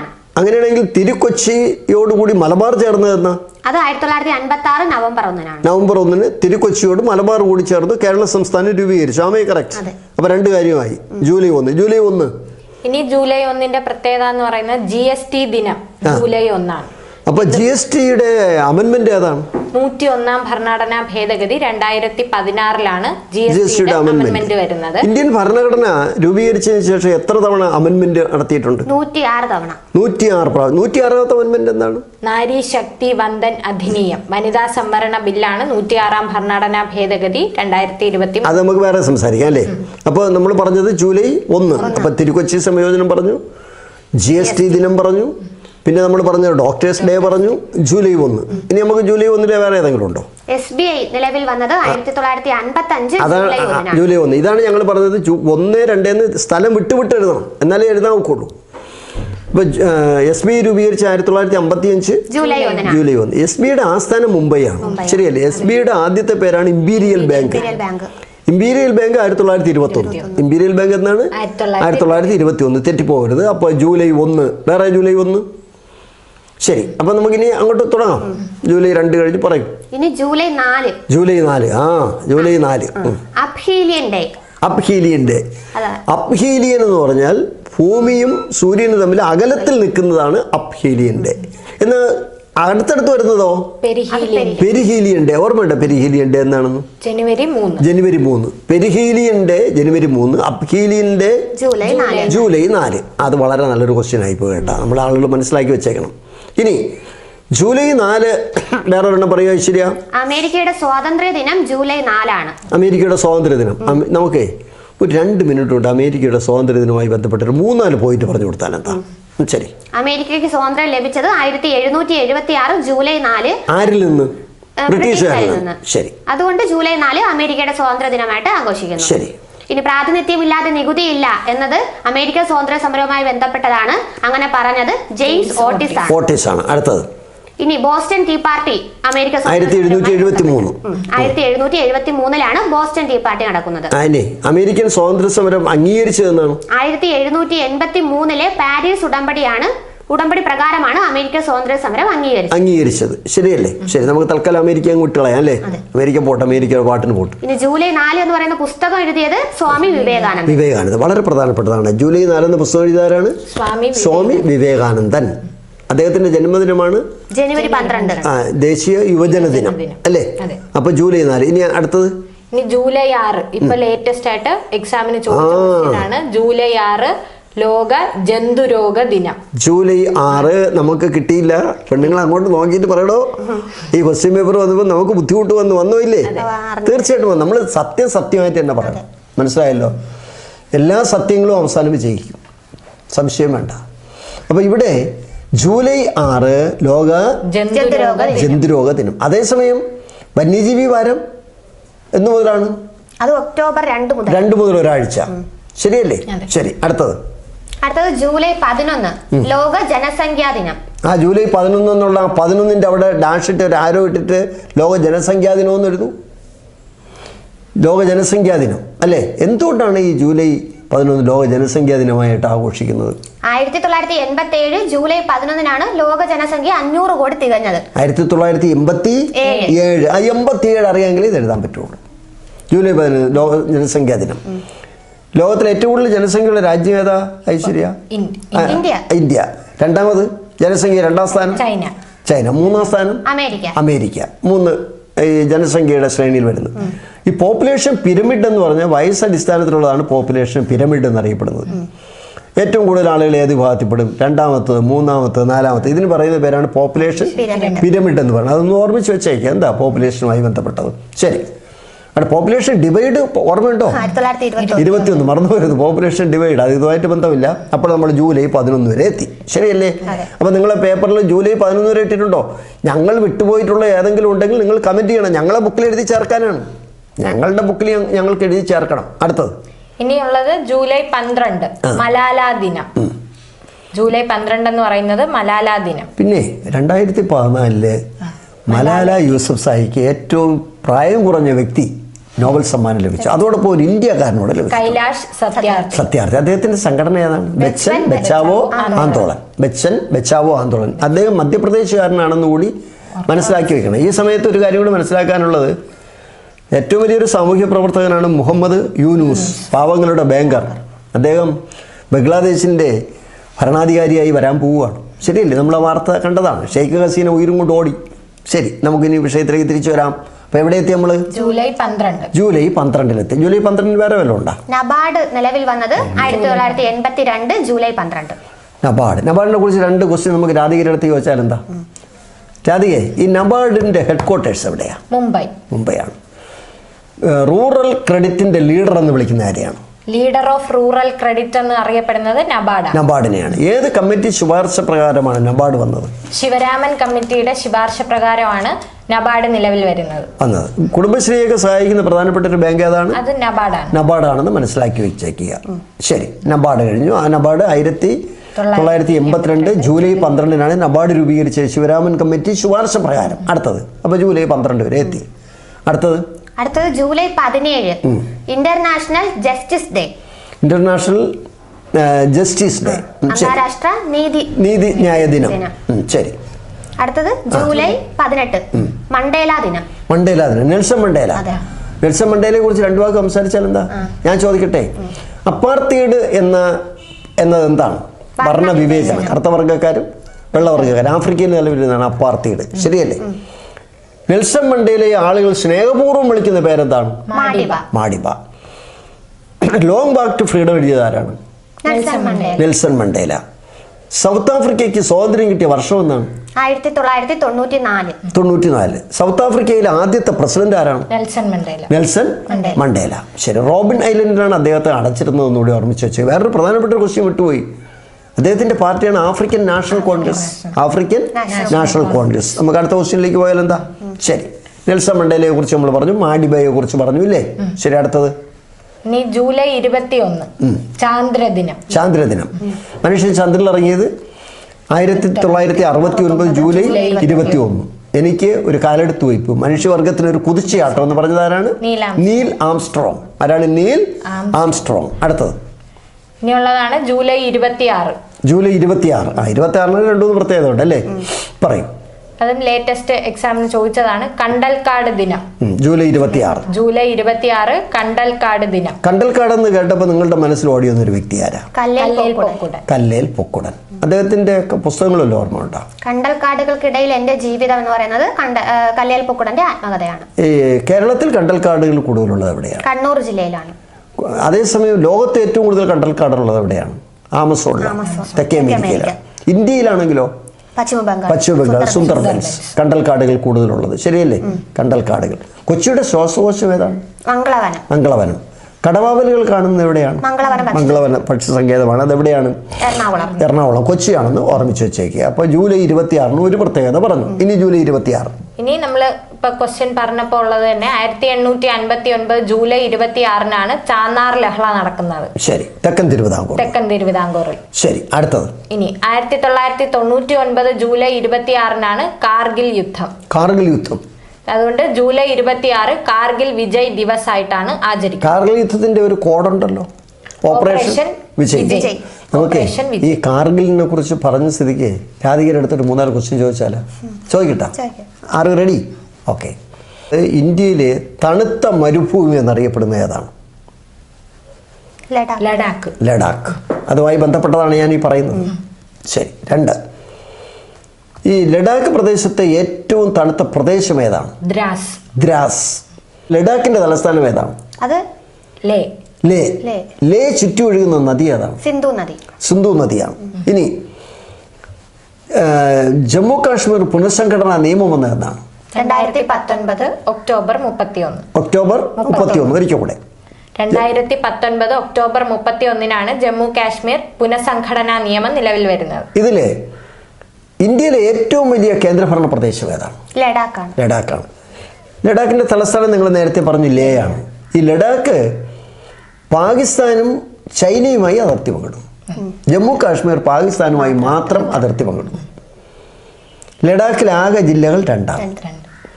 ലഡാക്കിൻ്റെ ഭരണം നടത്താൻ പോകുന്നത് ലഫ്റ്റനൻറ്റ് ഗവർണറാണ്. ജമ്മു കാശ്മീരിലെ ലഫ്റ്റനൻറ്റ് ഗവർണർ തന്നെ, പക്ഷേ ജമ്മു കാശ്മീരിൽ മുഖ്യമന്ത്രി ഉണ്ടാകും. ഇലക്ഷൻ നടക്കാൻ സാധ്യതയുണ്ട് അല്ലേ? ശരി, അപ്പോൾ ഒരെണ്ണം കൂടിയായി. ഇനി നിങ്ങൾ ഈ കാർഗിൽ യുദ്ധത്തെക്കുറിച്ച് പറഞ്ഞപ്പോഴത്തേക്കാണ് എൻ്റെ മനസ്സിലോടി വന്നത്. ഈ കാർഗിൽ യുദ്ധം നടന്ന കാർഗിൽ ലഡാക്കിലാണ്. എവിടെയാണ്? ലഡാക്കിലാണ്. അപ്പോൾ യുദ്ധം നടക്കുമ്പോൾ പ്രധാനമന്ത്രി ആരായിരുന്നു? President KR നാരായണനായിരുന്നു. ശരിയല്ലേ? AB വാജ്പേയി ആണ് 3 തവണ പ്രധാനമന്ത്രിയായിട്ടുണ്ട്. അദ്ദേഹമാണ് ജയ് ജവാൻ ജയ് കിസാൻ ജയ് വിജ്ഞാൻ എന്ന മുദ്രാവാക്യം. ജയ് ജവാൻ ജയ് കിസാൻ ജയ് വിജ്ഞാൻ. എന്നാൽ ജയ് ജവാൻ ജയ് കിസാൻ ആരാണ്? ലാൽ ബഹദൂർ ശാസ്ത്രി. സമാധാനത്തിന്റെ മനുഷ്യൻ എന്നറിയപ്പെടുന്ന ലാൽ ബഹദൂർ ശാസ്ത്രി. അടുത്തതിലേക്ക് പോകാം. ഇനി ജൂലൈ 26 പ്രത്യേകത, 2024 ജൂലൈ 26 ഇപ്പൊ നടക്കുന്ന പാരീസ് ഒളിമ്പിക്സ് ആരംഭിച്ചത്. പാരീസ് ഒളിമ്പിക്സ് നമുക്ക് വലിയ ദുഃഖകരമായ വാർത്തകളോടൊന്നും വന്നിട്ടുണ്ട്. ശരിയല്ലേ? നമുക്ക് പിന്നീട് ക്ലാസ്സിൽ പറയേണ്ടതുണ്ട്. അങ്ങനെയാണെങ്കിൽ ഒരു ജെനുവിൻ ക്വസ്റ്റ്യൻ ഞാൻ ചോദിക്കുകയാണ്. പാരീസ് ഒളിമ്പിക്സ് എത്രാമത്തെ എഡിഷനാണ്? 33ാമത്തെ. 32 നടന്നത് എവിടെയാണ്? ടോക്കിയോയിൽ വെച്ചാണ്. ടോക്കിയോയിൽ നമുക്ക് എത്ര സ്ഥാനം കിട്ടി? 48ാം സ്ഥാനം. എത്ര മെഡൽ? 1+, 2+4 7 മെഡൽ കിട്ടി. ശരിയല്ലേ? ടോക്കിയോയിൽ. ശരി, 2024 പാരീസ് നടക്കുക. 2028 അത് അമേരിക്കയിലേക്ക് പോകും. ശരിയല്ലേ? ശരി, 34ാമത്തത്. ഇനി നമുക്ക് ഏതാ ഉള്ളത്? ജൂലൈ 29 കടുവാ ദിനം. ജൂലൈ 29 കടുവാ ദിനം. അങ്ങനെയാണെങ്കിലേ നമ്മുടെ രാജ്യത്ത് വന്യജീവി നിയമം വന്നത് എപ്പോഴാണ്? 1972. പ്രോജക്റ്റ് ടൈഗർ എപ്പോഴാ? Project tiger 1973. പ്രോജക്റ്റ് എലിഫന്റ് എപ്പോഴാ? 1992 പ്രോജക്റ്റ് എലിഫന്റ്. ഇതൊക്കെ മനസ്സിലാക്കി വെച്ചോളൂ. ഞങ്ങൾക്ക് കുറച്ച് മാർക്കൊക്കെ ഞങ്ങളുടെ കുട്ടിയെ കിട്ടിയത് ഇങ്ങനെയാണ് കിട്ടിയത്. അല്ലാതെ വലിയ വലിയ പൈസ കൊടുത്ത് ആപ്പൊന്നും എടുക്കാനുള്ള നിവൃത്തിയില്ലാത്തതാണ് ഈ എൻ്റെ അടുത്തിരിക്കുന്ന ഈ 2 പേരും. സാധാരണ രീതിയിലുള്ള സ്കൂളിൽ പഠിച്ച് പാഠപുസ്തകങ്ങൾ വായിച്ച് വന്നവരാണ്. 2 പേർക്കും LDC കിട്ടാൻ തന്നെയാണ് ഇന്നത്തെ സാഹചര്യത്തിൽ സാധ്യതയുള്ളത്. അത് നമുക്ക് അങ്ങനെ പ്രതീക്ഷിക്കാം. എല്ലാം നമുക്ക് പ്രതീക്ഷിക്കാമല്ലോ. അപ്പോൾ കടുവാ ദിനം കഴിഞ്ഞു. കടുവ സ്റ്റേറ്റ് ഏതാണ്? മധ്യപ്രദേശ്. പിന്നെ കേരളത്തിൽ 2 സ്ഥലത്ത് ടൈഗേഴ്സ് ഉണ്ട്. എവിടെയൊക്കെയാണ്? പെരിയാർ വന്യജീവി സങ്കേതത്തിലും പറമ്പിക്കുളം വന്യജീവി സങ്കേതത്തിലുമാണ് ടൈഗർ ഉള്ളത്. ശരിയല്ലേ? അങ്ങനെയാണെങ്കിൽ ഞാനൊരു ക്വസ്റ്റ്യൻ ചോദിക്കുകയാണ്. PSC പരീക്ഷയ്ക്ക് ചോദിച്ചൊരു ക്വസ്റ്റ്യനാണ്. കാട്ടുപോത്ത് കൂടുതൽ കാണുന്ന സ്ഥലം ഏതാണ്? പറമ്പിക്കുളം. നമ്മൾ മറന്നിരിക്കുകയായിരിക്കും നിങ്ങൾ പലരും. കാട്ടുപോത്ത് കൂടുതൽ കാണുന്നത് എവിടെയാണ്? പറമ്പിക്കുളം. അത് പാലക്കാട് ജില്ലയിലാണ്. പറമ്പിക്കുളം എവിടെയാണ്? പാലക്കാട് ജില്ലയിലാണെന്ന് പ്രത്യേകിച്ച് ഓർമ്മിച്ച് വെക്കേണ്ടതുണ്ട്. ഇനി അതുപോലെ പറമ്പിക്കുളം ഏത് പഞ്ചായത്തിലാണെന്ന് ചോദിച്ചിട്ടുണ്ട് PSC. പറയൂ. മുതലമട പഞ്ചായത്ത്. ഏറ്റവും കൂടുതൽ മാങ്ങയൊക്കെ ഉൽപ്പാദിപ്പിക്കുന്ന പ്രദേശമാണ് ഏത്? മുതലമട വളരെ പ്രധാനപ്പെട്ട ഒരു സ്ഥലമാണ്. അവിടെ ഈ പാലക്കാട് പിന്നെ നീരൊഴുക്ക് വറ്റിപ്പോയ ഒരു നദി ഉണ്ടായിരുന്നു. പിന്നെ നിർമ്മിച്ചു. ഏതാണത്? കൊടുങ്ങരപ്പള്ളം പുഴ. വളരെ പ്രധാനപ്പെട്ടതാണ്. കൊടുങ്ങരപ്പള്ളം പുഴ, അട്ടപ്പാടി. അത് നേരത്തെ അത് ഒഴുക്ക് നിന്നുപോയതാണ്. പിന്നെ ഇപ്പം ജനങ്ങളെല്ലാം കൂടെ ചേർന്ന് അതിനെ തെളിച്ചെടുത്തു. ശരിയല്ലേ? വളരെ പ്രധാനപ്പെട്ട കാര്യമാണ് സംസാരിച്ചത്. ഡിയർ ഫ്രണ്ട്സ്, ഞങ്ങളിവിടെ തിരുവനന്തപുരം LDCയുടെ ക്വസ്റ്റ്യൻ പേപ്പറിലേക്ക് കടന്നിട്ടേ ഉള്ളൂ. ഈ ക്ലാസ്സിനെ കുറിച്ചുള്ള നിങ്ങളുടെ അഭിപ്രായങ്ങൾ വെട്ടി തുറന്ന് പറയണം.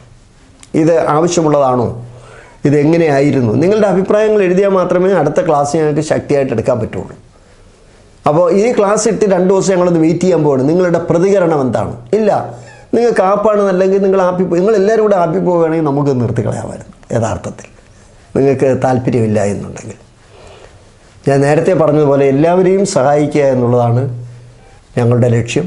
ഞങ്ങൾ ഈ അടുത്ത ക്ലാസ്സിൽ എന്തെങ്കിലും അപാകതകളോ അല്ലെങ്കിൽ എന്തെങ്കിലും കൂട്ടിച്ചേർക്കാനോ ഉണ്ടെങ്കിൽ നിങ്ങൾക്ക് കൂട്ടിച്ചേർക്കാം. നിങ്ങൾ പറയുന്ന ഓരോ നിർദ്ദേശങ്ങളും ഞങ്ങൾ സ്വീകരിക്കും. ആ നിർദ്ദേശങ്ങൾ മറ്റുള്ളവർക്ക് ഗുണകരമായി തീരും എന്ന് പറഞ്ഞുകൊണ്ട് ഇനി എഴുതാൻ പോകുന്ന 13 ജില്ലയിലെ നമ്മുടെ സുഹൃത്തുക്കൾക്ക് ഒരു ആശംസ പറയുന്നു. ഒരു ഓണാശംസ നമുക്ക് അഡ്വാൻസ് ആയിട്ട് പറയാം. പഠിക്കുന്നവർക്ക് വേണ്ടി മാത്രം പറയുന്നു. ഈ ക്ലാസ് കൂടെ അവസാനിപ്പിക്കുന്നു. നന്ദി, നമസ്കാരം.